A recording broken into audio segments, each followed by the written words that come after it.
Job analysis? Job analysis का मतलब क्या होता है?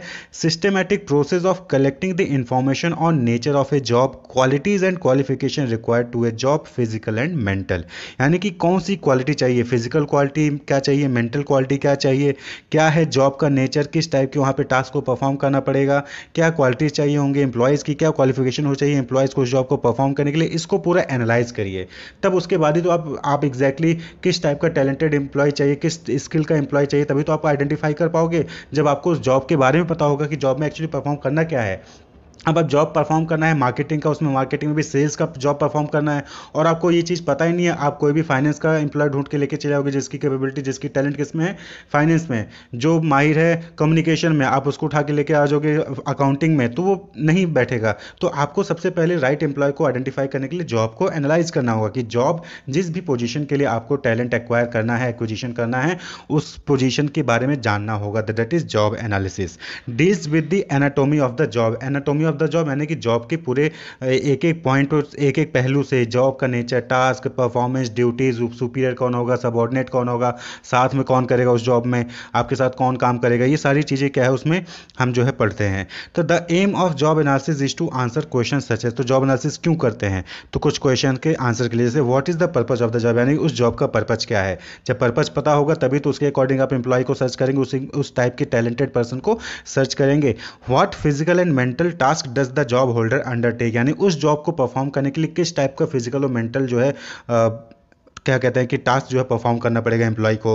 When is the job to be perform, उस जॉब में कब परफॉर्मेंस करनी है, यानी कि दिन में काम करना है, रात में काम करना है, शाम को काम करना है, किस टाइप का है। कई सारे ऑर्गेनाइजेशन है जहाँ पे शाम को होता है, कहीं पे रात में होता है, कहीं पे दिन में काम होता है, तो कब वो जॉब परफॉर्म करना है। Where is the job to be perform, और जॉब कहाँ परफॉर्म होगा, ऑफिस के अंदर होगा, मार्केट में होगा, पहाड़ों में होगा, या फिर कहीं और होगा, कहाँ पे जॉब परफॉर्म किया जाएगा। घर बैठ के भी जॉब परफॉर्म किया जा सकता है। What are the conditions required to for the job to be perform, किस टाइप का कंडीशन चाहिए, यानी कि आपको एसी वाला रूम चाहिए या फिर ओपन एयर चाहिए, किस टाइप की कंडीशन चाहिए, वो भी आपको जो है वहाँ पे बतानी होगी। तो ये जॉब एनालिसिस में यही सारी चीज़ें हम जो आइडेंटिफाई करते हैं। अब बात करें कि जॉब एनालिसिस का प्रोसेस क्या है, प्रोसेस ऑफ जॉब एनालिसिस। तो आप यहाँ पे स्क्रीन पे देख ही रहे हैं। सबसे पहले ऑर्गेनाइजेशनल एनालिसिस, यानी कि हम ऑर्गेनाइजेशन का क्या गोल है, ऑब्जेक्टिव है, उसको आप एनालाइज करिए। देन सेलेक्ट रिप्रेजेंटेटिव पोजीशंस, यानी कि उस पोजीशंस को सेलेक्ट करिए कि जो भी जिस पोजीशन के लिए आपको एम्प्लॉय चाहिए उसके लिए डेटा कलेक्ट करिए। डेटा कलेक्ट करेंगे यानी कि उस जॉब के बारे में आइडेंटिफाई करें कि जॉब में क्या टास्क है, क्या ड्यूटीज़ है, क्या रिस्पॉन्सिबिलिटीज़ हैं, क्या फिजिकल, क्या मेंटली, सारी चीज़ें आपको जो है डेटा कलेक्ट करना होगा। कलेक्टेड डेटा को फिर आपको क्या करना है, रिव्यू करना है। रिव्यू दी कलेक्टेड डेटा, 4 ऑप्शन। देन है number 5 step, developing job description. जब आपने डेटा कलेक्ट कर लिया किसी पर्टिकुलर जॉब के लिए, भाई जॉब एनालिसिस करें तो उसके लिए आपको डेटा कलेक्ट करना है। डेटा कलेक्ट करने के बाद उसको आपने डेटा कलेक्ट को रिव्यू किया, रिव्यू करने के बाद आपने जॉब डिस्क्रिप्शन बना लिया और जॉब जो है स्पेसिफिकेशन बना लिया, यानी कि उस जॉब के लिए क्या क्या डिस्क्राइब किया, जॉब को डिस्क्राइब किया कि क्या क्या टास्क परफॉर्म करने। जॉब स्पेसिफिकेशन मतलब कि उस टास्क को परफॉर्म करने के लिए क्या क्या क्वालिटी चाहिए एम्प्लॉय के अंदर, वो आपने डेवलप कर लिया। तो यही जॉब एनालिसिस हो गया। ये प्रोसेस जॉब एनालिसिस का, जॉब स्पेसिफिकेशन तक ही जॉब एनालिसिस का प्रोसेस है। तो ऑर्गेनाइजेशन एनालिसिस किया कि ऑर्गेनाइजेशन में कौन कौन सी पोजीशंस खाली हैं, उस पोजीशन को, किसी एक पोजीशन को आपने सेलेक्ट किया, रिप्रेजेंटेटिव पोजीशन को सेलेक्ट किया, उसके ऊपर जो है डेटा कलेक्ट किया। डेटा कलेक्ट करने के बाद आपने डेटा को रिव्यू किया, रिव्यू करने के बाद आपने क्या स्पेसिफिकेशन है, क्या डिस्क्रिप्शन है उस जॉब का, आपने उसको डेवलप कर लिया है। अब अगला काम क्या हो जाता है फिर, attracting and recruitment of the skilled employ.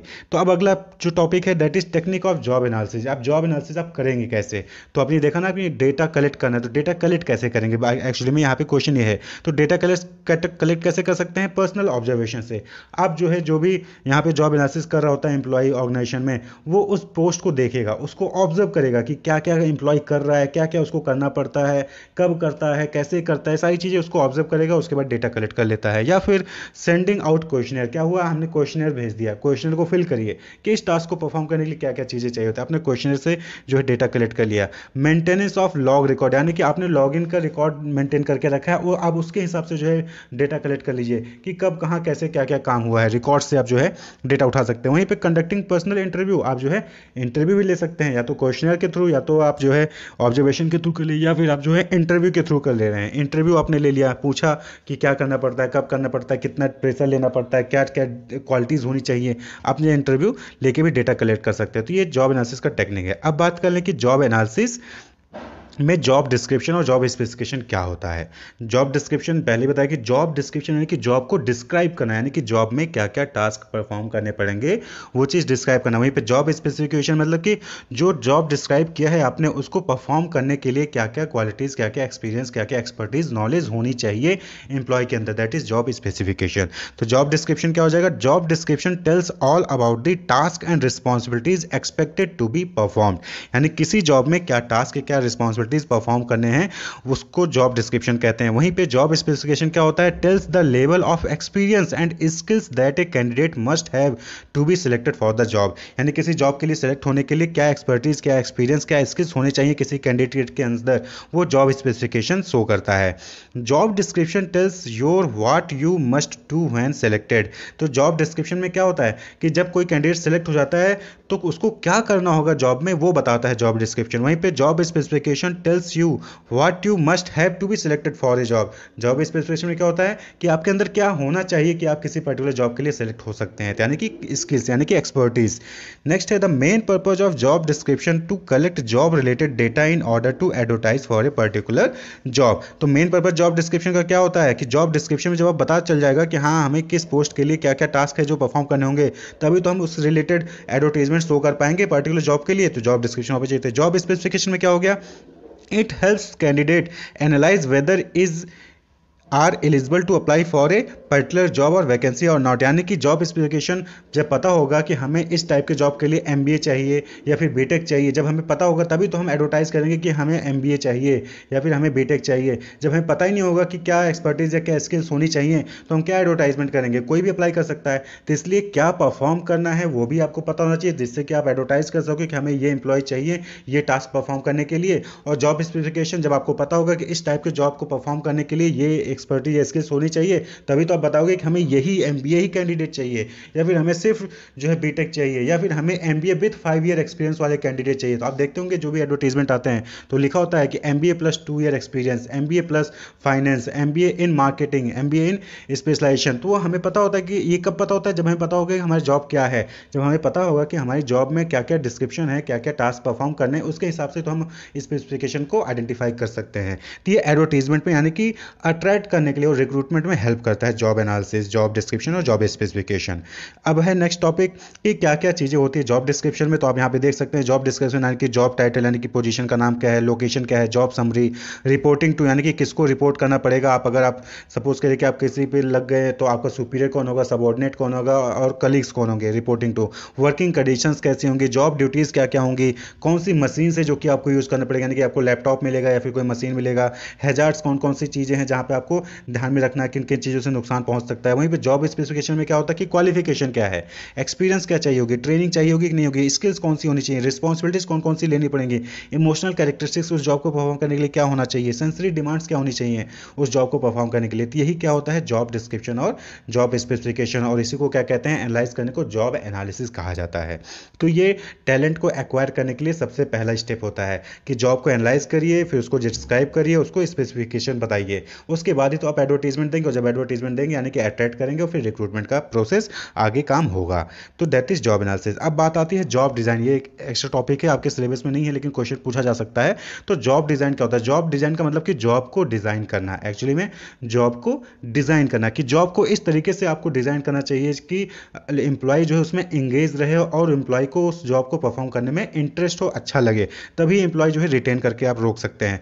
तो deciding on the content of a job in terms of duties and responsibilities. तो जॉब डिजाइन का मतलब क्या हो गया कि आप वहां पे डिजाइन करते हो कि क्या कंटेंट होगा किसी भी जॉब में, क्या ड्यूटीज होंगी उस जॉब को परफॉर्म करने के लिए, क्या रिस्पॉन्सिबिलिटीज होंगी, आप उसको डिसाइड करते हो। साथ ही साथ deciding on the method to be use in carrying out the job, यानी कि उस जॉब को परफॉर्म करने के लिए क्या मेथड होगा, किस मेथड से आप जो जॉब को परफॉर्म कर सकते हो उसको भी आप डिसाइड करते हो।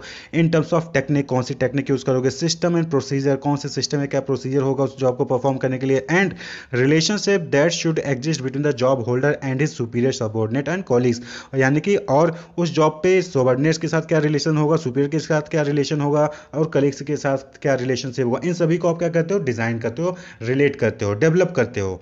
आप डिसाइड करते हो कि क्या ड्यूटीज़ होंगी, क्या रिस्पॉन्सिबिलिटीज़ होंगी, क्या मेथड होगा, क्या प्रोसीजर होगा, क्या टेक्निक होगा, क्या टूल्स चाहिए होंगे, क्या स्किल्स चाहिए होंगे, आपके सुपीरियर के साथ क्या रिलेशन होंगे, कलीग्स के साथ क्या रिलेशन होंगे, सारी चीज़ों को आप क्या करते हो, डेवलप करते हो, डिसाइड करते हो। That is job design. ठीक है, सर्च करना तो जॉब डिस्क्रिप्शन, जॉब स्पेसिफिकेशन हो गया, लेकिन जब आप इस चीज़ को फिक्स करते हो, डिसाइड करते हो कि ये चीज़ें करनी है, तो दैट इज जॉब डिज़ाइन। तो जॉब डिज़ाइन में कुछ चीज़ें और इंपॉर्टेंट है कि जो आपको ध्यान में रखना चाहिए जॉब डिज़ाइन के, जैसे जॉब रोटेशन, यानी कि उस जॉब में रोटेशन हो रहा है कि नहीं हो रहा है, यानी कि आप अकेले ही क्या कहते हैं कि अकेले वही कंटिन्यूस आप 3-4 साल से काम किए जा रहे हो, नहीं, जॉब रोटेशन होना चाहिए, यानी कि आप उस जॉब को 1 साल किए, उसके बाद दूसरे साल आपने कोई जॉब और दूसरा मिल गया, तो जॉब रोटेशन से क्या होता है कि इंटरेस्ट बना रहता है। जॉब इनलार्जमेंट, यानी कि जॉब को आप क्या कर रहे हो, इनलार्ज कर रहे हो। ठीक है, यानी कि आपको और बढ़ा दे रहे हो, आप नए नए टास्क वहाँ पे ऐड कर रहे हो। जॉब इनरिचमेंट, यानी कि जो काम कर रहे हो उसी में और कुछ नया एडिशन किया जा रहा है, तो जॉब इनरिचमेंट। वहीं पे जॉब सिंप्लीफिकेशन, यानी कि जॉब में आप जो है सिंप्लीफाई करो, यानी कि एग्जैक्टली पता है कि उस जॉब में क्या करना है, मतलब कॉम्प्लिकेटेड नहीं है, सिंप्लिसिटी है कि हाँ हमें एग्जैक्टली पता है कि ये काम है और ये मेरा काम है और इसको मुझे परफॉर्म करना है।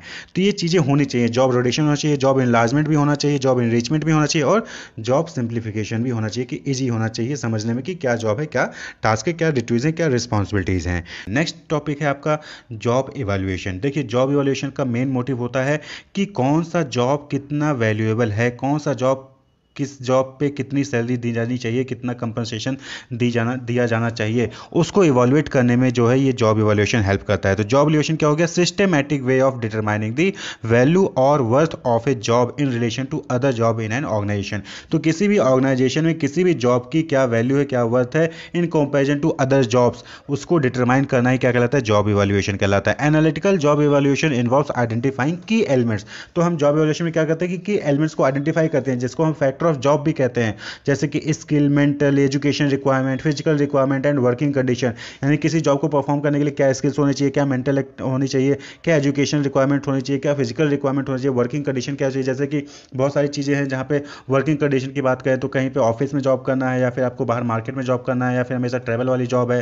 फिजिकल रिक्वायरमेंट यानी कि परफेक्टली आपको बॉडीली फिट होना है, या फिर आई साइड अगर वीक है तो क्या उसको अप्लाई कर सकते हैं कि नहीं अप्लाई कर सकते। तो अलग अलग जॉब के लिए अलग टाइप के जो है रिक्वायरमेंट्स होती हैं, तो उसके बेसिस पे जो है वैल्यू या वर्थ जो है जो किसी भी जॉब की निकाली जाती है और उसके हिसाब से कंपनसेशन उसका डिसाइड किया जाता है। तो मेथड ऑफ जॉब इवैल्यूएशन की बात करें, यानी कि कौन सी जॉब कितनी वैल्यूएबल है, कौन सी रैंक की जॉब होगी, कौन सा ग्रेड का जॉब होगा, वो कैसे हम डिसाइड करते हैं। तो ये नीचे दिए 2 मेथड हैं, एनालिटिकल और नॉन एनालिटिकल। एनालिटिकल में फैक्टर कंपैरिजन मेथड है, जहाँ पे कुछ 5 इंपॉर्टेंट फैक्टर्स होते हैं, उसको कंपेयर करते हैं और उसके बेसिस पे रैंक दी जाती है। वहीं पे पॉइंट रैंकिंग मेथड क्या है, ये फैक्टर कंपैरिजन का ही एक्सटेंशन वर्ड है, जहाँ पे हम पॉइंट देते हैं, अलग अलग फैक्टर्स के अलग अलग लेवल या डिग्री निकाल लेते हैं और उसको हम पॉइंट देते हैं, फिर पॉइंट को सम करके जिसका जितना ज़्यादा सम होगा उसकी उतनी ज़्यादा रैंक होगी। नॉन एनालिटिकल में 2 हैं, रैंकिंग मेथड है और जॉब ग्रेडिंग मेथड है। तो रैंकिंग मेथड में हम रैंक देते हैं डिफिकल्टी या सिंप्लिसिटी के बेसिस पे, और जॉब ग्रेडिंग मेथड में अलग अलग टाइप के जॉब को एक ग्रेड के अंदर लेके ग्रुपिंग करते हैं, ग्रुपिंग ऑफ जॉब करते हैं सिमिलर टाइप के या सेम नेचर के, तो उसको कहते हैं जॉब ग्रेडिंग मेथड।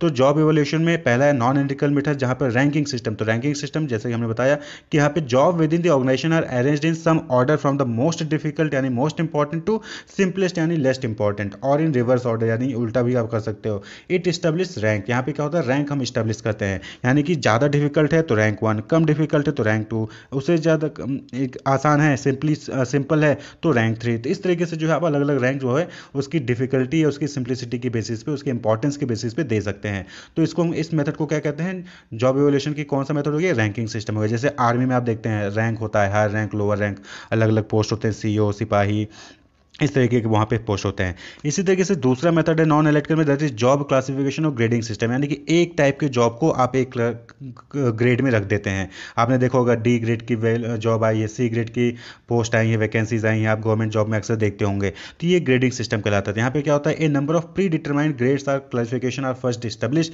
यानी कि पहले से हम डिसाइड कर लेते हैं कि ए बी सी डी इस कैटेगरी में हम ग्रेड में जो है जॉब को क्लासीफाई करेंगे। ठीक है, उसके बाद वेरियस जॉब जो डिफरेंट जॉब्स होते हैं किसी भी ऑर्गेनाइजेशन को, उसको उसको हम उसके ग्रेड के अकॉर्डिंग उसको हम असाइन कर देते हैं।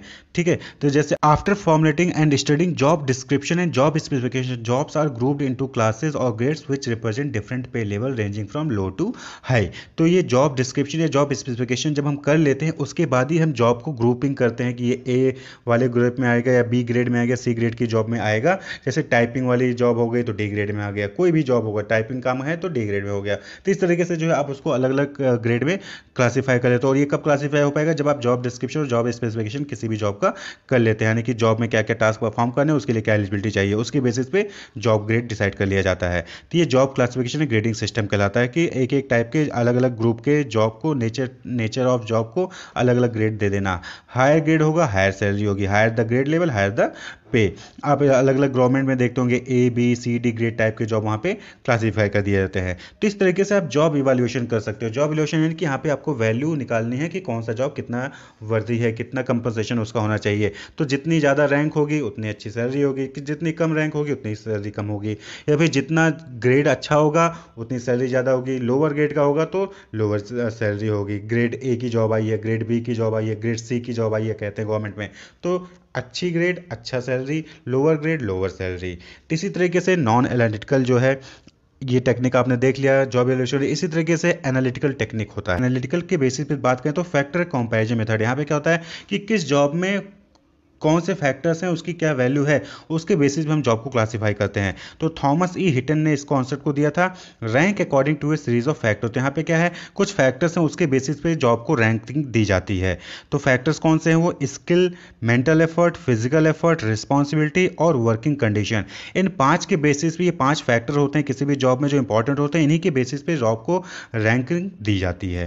तो ये फैक्टर कंपैरिजन मेथड का। नेक्स्ट है पॉइंट रैंकिंग और स्कोर मेथड। तो पॉइंट रैंकिंग और स्कोर मेथड में क्या होता है, ये एक्सटेंशन है फैक्टर कंपैरिजन मेथड का, यानी कि जो फैक्टर्स हैं skill, mental effort, physical effort, responsibility और वर्किंग कंडीशन, इनको क्या कहता है, इनको फर्दर जो है अलग अलग लेवल या डिग्री में डिवाइड किया जाता है और हर लेवल या हर डिग्री को पॉइंट दिया जाता है। Each factor is then divided into level और degrees which are then assigned point.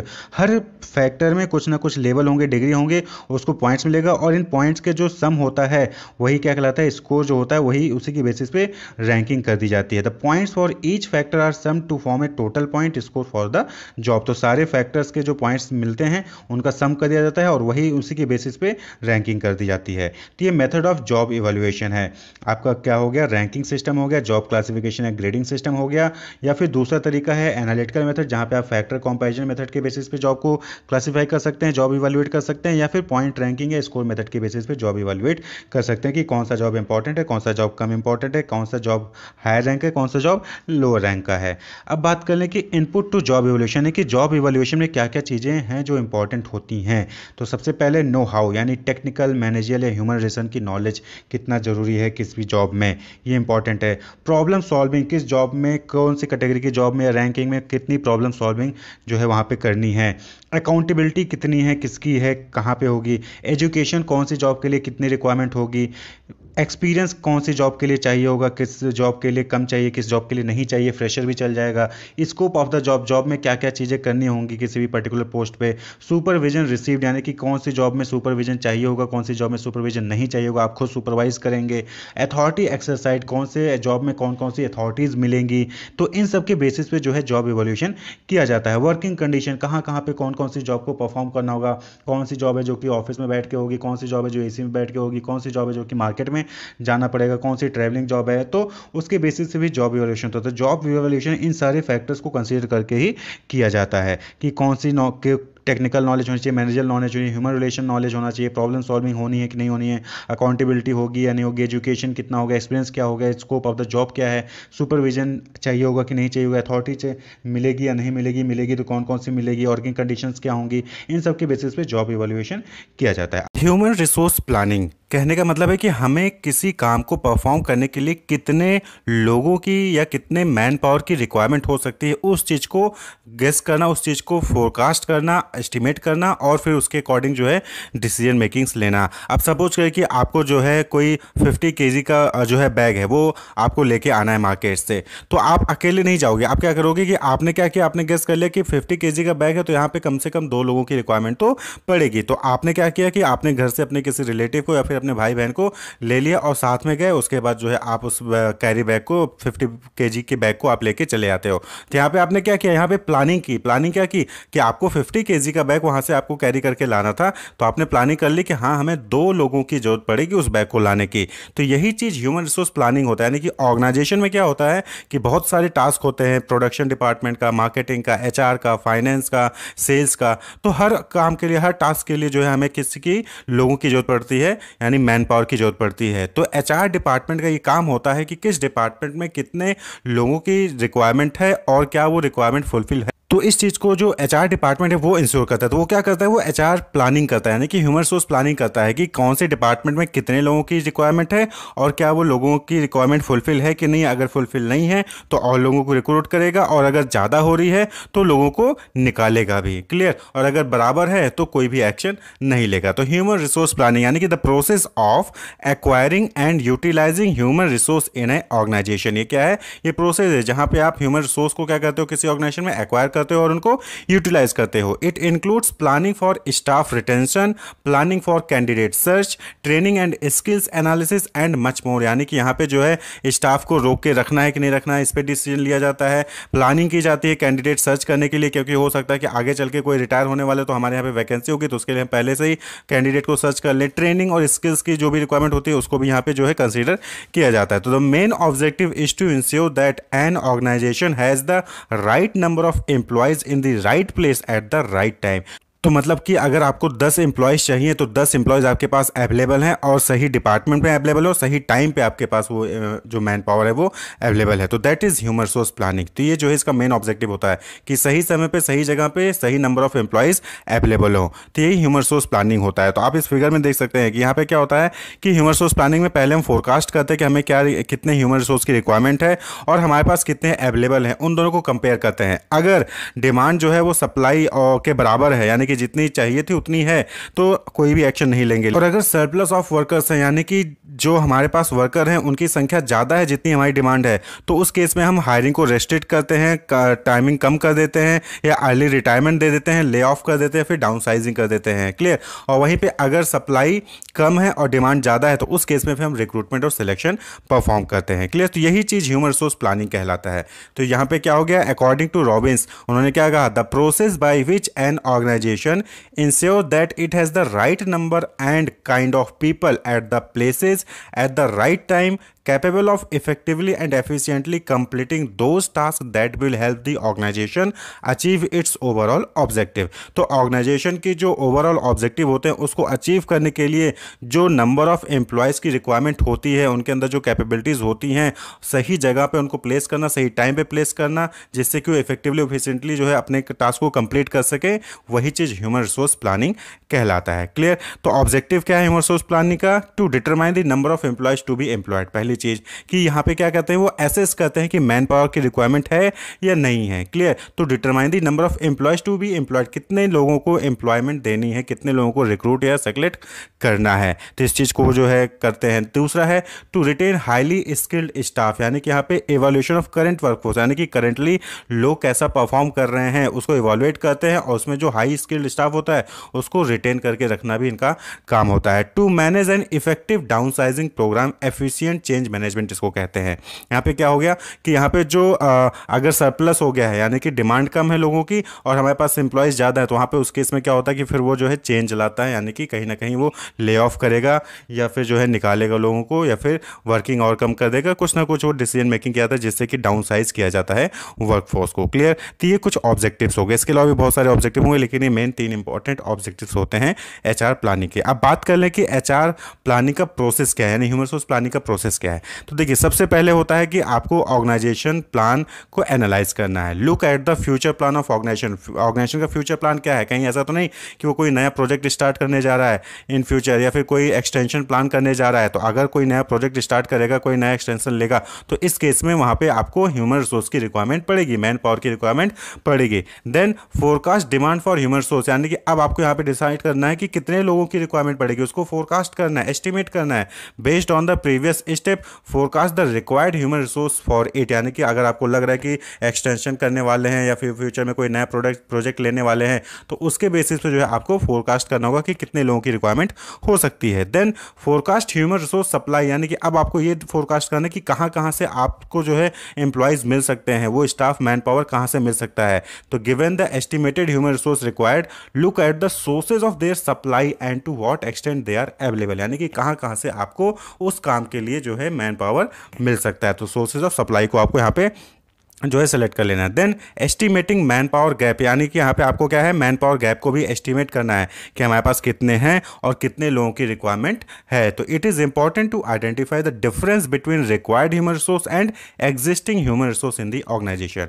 भाई आप रिक्रूटमेंट करने ऐसे नहीं चले जाओगे कि आपको 10 लोगों की रिक्वायरमेंट है, लग रही है तो आप चले गए रिक्रूट करने, नहीं, पहले आप अपने यहाँ पे देखो आपके यहाँ पे है कितने, तो उसको गैप को जो है आइडेंटिफाई करो कि कितने की रिक्वायरमेंट आपको एक्चुअली लग रही है। ठीक है, किसी टास्क को कंप्लीट करने के लिए 10 लोगों की रिक्वायरमेंट है, 10 में से 5 ऑलरेडी आपके यहाँ पे अवेलेबल है, तो आपको सिर्फ 5 ही चाहिए। क्लियर। देन एक्शन प्लान, यानी once the manpower gap are estimated then the actions to be taken for bridging those gap are plan, यानी कि जो भी गैप्स थे उसको जो है आपको ब्रिज करना होगा। यानी कि 10 लोगों की रिक्वायरमेंट थी, 5 ऑलरेडी थे, तो 5 लोगों को आपने और हायर कर लिया और आपने जो है उसको कंप्लीट के लिए गैप को मिनिमाइज कर दिया। And monitoring and control are required throughout the process, यानी कि पूरे प्रोसेस में आपको मॉनिटर और कंट्रोल भी करके रखना है। तो ये ह्यूमन रिसोर्स प्लानिंग का प्रोसेस होता है, यानी कि पहले आपको ऑर्गेनाइजेशन गोल को एनालाइज करना है, देन क्या डिमांड है, कितनी डिमांड हो सकती है फ्यूचर में, उसको आपको जो है फोरकास्ट करना है। देन ह्यूमन रिसोर्स की सप्लाई कौन कौन से कहाँ से सोर्सेज हो सकते हैं उसको आपको जो है फोरकास्ट करना है। Then estimate the manpower gap, यानी कि मैन पावर गैप कितना है उसको आप जानिए, फिर उसके बाद एक्शन प्लान लेके यानी कि रिक्रूटमेंट और सिलेक्शन कर सकते हैं। क्लियर। अब बात कर लें कि quantitative and qualitative dimension of HR planning. तो देखिए कुछ चीज़ें यहाँ पे क्वांटिटेटिव होती हैं एचआर प्लानिंग में और कुछ चीज़ें जो है वो क्वालिटेटिव फॉर्म में होती है। तो quantitative aspect of human resource planning involves demand forecasting and supply forecasting, यानी कि जो यहाँ पे डिमांड फोरकास्टिंग कर रहे हो, सप्लाई फोरकास्टिंग कर रही है, क्वांटिटेटिव नेचर होता है। देखिए फोरकास्टिंग मतलब क्या होता है, process of estimating future based on past data, यानी कि हमारे पास जो पास्ट डेटा है उसके बेसिस पे हम फ्यूचर को एस्टिमेट करते हैं, तो वही चीज़ क्या कहलाती है, फोरकास्टिंग कहलाती है।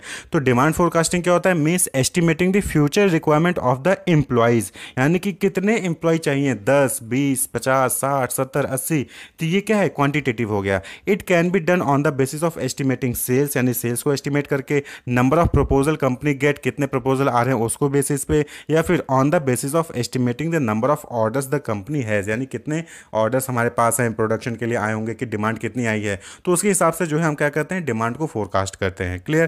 तो ये क्या है, क्वांटिटेटिव अप्रोच है। वहीं पे दूसरा है supply forecasting. Supply forecasting means is another quantitative aspect of human resource planning. It is concern with estimating the supply of man power bye analysing the current resource and future availability. तो future में availability कितनी है और current resources क्या है, उसके basis पे आप क्या करते हो, एस्टिमेट करते हो कि सप्लाई कहाँ से हो सकती है मैन पावर की। For this purpose the external supply and internal supply of manpower must be considered by human resource planner. तो जो ह्यूमन रिसोर्स प्लानिंग कर रहा है वो मैनेजर जो है उसको द्वारा जो है एक्सटर्नल सप्लाई और इंटरनल सप्लाई दोनों को ही कंसीडर करना चाहिए। क्लियर। तो यहाँ पे दो क्वांटिटेटिव अप्रोच हो गए, कौन से, डिमांड फोरकास्टिंग यानी कि कितने की रिक्वायरमेंट है, सप्लाई फोरकास्टिंग कहाँ से कितना हमें मिल सकता है। क्लियर। अब जब आपने डिमांड को फोरकास्ट कर लिया कि कितने मैन पावर की डिमांड है और कितने आपके सप्लाई हो सकती है, कहाँ से सप्लाई हो सकती है, क्या सोर्सेज अवेलेबल हैं आपके पास। क्लियर। तो अब आपके पास क्या आता है, क्वालिटेटिव डायमेंशन। क्वालिटेटिव डायमेंशन यानी कि कौन सा जॉब रोल परफॉर्म करना है और उसके लिए क्या क्वालिफिकेशन, क्या क्वालिटीज़ होनी चाहिए ह्यूमन रिसोर्स की। तो ये क्या है, ये क्वालिटेटिव डायमेंशन है। यानी after determining the number of personal for each department in the organization it is required to determine the nature of job, यानी कि इस टाइप का जॉब परफॉर्म करना है, which will further help in minimum acceptable qualities required by the person। यानी कि जब आपको नेचर ऑफ जॉब पता चल जाएगा तो उसके बेसिस पर आप उस जॉब को परफॉर्म करने के लिए क्या क्या क्वालिटीज चाहिए होंगी वो जो है आप आइडेंटिफाई कर सकते हैं। आप सपोज करें कि यहाँ पे जो है फाइनेंस ऑफिसर की पोस्ट खाली है, तो नेचर ऑफ जॉब क्या होगा, फाइनेंस का हो गया। तो फाइनेंस ऑफिसर की पोस्ट के लिए क्या क्या क्वालिटीज़ होनी चाहिए, फिजिकल या फिर एजुकेशनल, वो चीज़ें आप जो है आइडेंटिफाई कर सकते हैं। सकते हैं। तो इसी को क्या कहते हैं, जॉब एनालिसिस, यानी determining the nature of job along with minimum acceptable qualities of personal is called job analysis. यानी कि जॉब को एनालाइज करना कि क्या टास्क परफॉर्म करना है, क्या क्या एक्टिविटीज उसमें रोल्स रिस्पॉन्सिबिलिटीज परफॉर्म करनी होंगी और उसके लिए क्या क्वालिटीज होनी चाहिए एम्प्लॉय की। तो यही चीज़ क्वालिटेटिव डायमेंशन कहलाता है। तो जॉब एनालिसिस जो है दो पार्ट में डिवाइड होता है। एक है जॉब डिस्क्रिप्शन, यानी कि contains the information relating the job, यानी टास्क, ड्यूटीज, फंक्शंस, रिस्पॉन्सिबिलिटीज क्या होंगी उस पोजीशन की, इन सारी चीज़ों से रिलेटेड डेटा वहाँ पे होता है। जॉब डिस्क्रिप्शन यानी कि जॉब को डिस्क्राइब करता है कि क्या जॉब है। वहीं पे दूसरा है जॉब स्पेसिफिकेशन। जॉब स्पेसिफिकेशन का मतलब कि उस जॉब को परफॉर्म करने के लिए क्या क्या चीज़ें आपके अंदर होनी चाहिए, यानी फिजिकल क्वालिटीज़, एजुकेशनल क्वालिटीज़ या फिर अदर क्वालिफिकेशन रिक्वायर्ड है, तो वो सारी चीज़ें यहाँ पे जॉब स्पेसिफिकेशन में मेंशन होती हैं। तो ये क्वांटिटेटिव और क्वालिटेटिव डायमेंशन है किसका, एचआर प्लानिंग का। अब बात कर ले कि method and techniques of HR demand forecasting, यानी कि जो HR demand forecasting human resource planning जब करते हैं तो वहाँ पे डिमांड फोरकास्टिंग करते हैं कि कितने ह्यूमन रिसोर्स की हमें रिक्वायरमेंट है, तो उसको हम एस्टिमेट करते हैं। तो उसके कौन कौन से मेथड हो सकते हैं, तो देखिए ये हमने जो है पहले ही सेल्स फोरकास्टिंग आपने पढ़ा होगा मार्केटिंग में, इसी तरीके से आपने रिग्रेशन, कोरिलेशन, ये टेक्निक पढ़े होंगे, ट्रेंड प्रोजेक्शन पढ़ा होगा स्टैट्स में, आपने जो है मैनेजर इकोनॉमिक्स में भी डिमांड फोरकास्टिंग के टेक्निक पढ़े होंगे। तो वही ऑल ओवर यहाँ पे है, यहाँ पे दो तीन टेक्निक्स आपको अलग देखने को मिलेंगे, वो हम यहाँ पे देख लेंगे। तो सबसे पहले है मैनेजरियल जजमेंट। तो मैनेजरियल जजमेंट क्या है, सिंपल सा है कि यहाँ पे क्या है, जो मैनेजर्स होते हैं डिफरेंट डिफरेंट डिपार्टमेंट के, वो गैदर होते हैं और वो जो है डिस्कस करके एक नंबर एस्टिमेट कर देते हैं कि हाँ हमें इतने एम्प्लॉय की रिक्वायरमेंट है। आप सपोज करिए कि एचआर डिपार्टमेंट है, फाइनेंस डिपार्टमेंट है, मार्केटिंग डिपार्टमेंट और जो है सेल्स डिपार्टमेंट है। तो हर डिपार्टमेंट का जो मैनेजर होगा, वो मैनेजर अपने यहाँ पे उसके यहाँ पे कितने ह्यूमन रिसोर्स की रिक्वायरमेंट वो एस्टिमेट करके आपस में डिस्कस करके फाइनलाइज कर देते हैं। तो दैट इज मैनेजरियल जजमेंट। अब इसमें क्या है, बॉटम अप अप्रोच भी होता है और टॉप डाउन अप्रोच भी होता है, यानी कि बॉटम से, यानी कि नीचे जो लोअर लेवल के मैनेजमेंट होते हैं वो एस्टिमेट करते हैं और वो फिर टॉप मैनेजमेंट को बताते हैं। और दूसरा क्या है, top management top to down, यानी कि टॉप मैनेजमेंट जो है वो एस्टिमेट करके बॉटम वालों को बता देते हैं। तो ये टॉप डाउन होता है या फिर बॉटम अप होता है, क्लियर। वहीं पे तीसरा मेथड होता है पार्टिसिपेटिव। पार्टिसिपेटिव में क्या है कि टॉप मैनेजमेंट और लोअर मैनेजमेंट दोनों बैठकर एक साथ डिस्कस करते हैं और फिर फाइनलाइज करते हैं कि कितने ह्यूमन रिसोर्स की रिक्वायरमेंट उनको पड़ सकती है, क्लियर। तो पहला टेक्निक हो गया मैनेजरियल जजमेंट। दूसरा टेक्निक है रेशियो एनालिसिस। रेशियो एनालिसिस देखा होगा आपने कि क्या होता है स्कूल और कॉलेजेस में कि एक फैकल्टी 20 बच्चे हैं तो उन पे एक फैकल्टी होनी चाहिए। तो सेम उसी तरीके से यहाँ पे क्या होता है कि कितना प्रोडक्शन करना है उसके लिए कितना वर्कर होना चाहिए, उसका रेशियो यानी number of workers is to volume of sales यानी प्रोडक्टिविटी। तो अब एग्जांपल के तौर पे लेंगे कि कैसे हम इसको कैलकुलेट करेंगे। फॉर एग्जांपल सपोज करें कि किसी ऑर्गेनाइजेशन में जो रेशियो है वो 1:150 का है। 1:150 यानी कि एक वर्कर 150 वॉल्यूम ऑफ सेल्स जो है वो प्रोड्यूस कर रहा है, यानी कि प्रोडक्टिविटी प्रोडक्शन कर रहा है से, ठीक है। तो अब यहाँ पे इस रेशियो के हिसाब से अगर आपको सपोज करें किसी ऑर्गेनाइजेशन को 1.5 लाख यूनिट बनाने हैं, 1,50,000 यूनिट्स डेवलप करने हैं, तो उसको कितने ह्यूमन रिसोर्स की रिक्वायरमेंट हो सकती है। तो बट ऑब्जर्व कितने हो जाएगी, 1,50,000 divided by 150 is equal to 1,000 worker, यानी कि 1,000 वर्कर्स की रिक्वायरमेंट है अगर 1.5 लाख यूनिट किसी भी चीज़ को प्रोड्यूस करना है।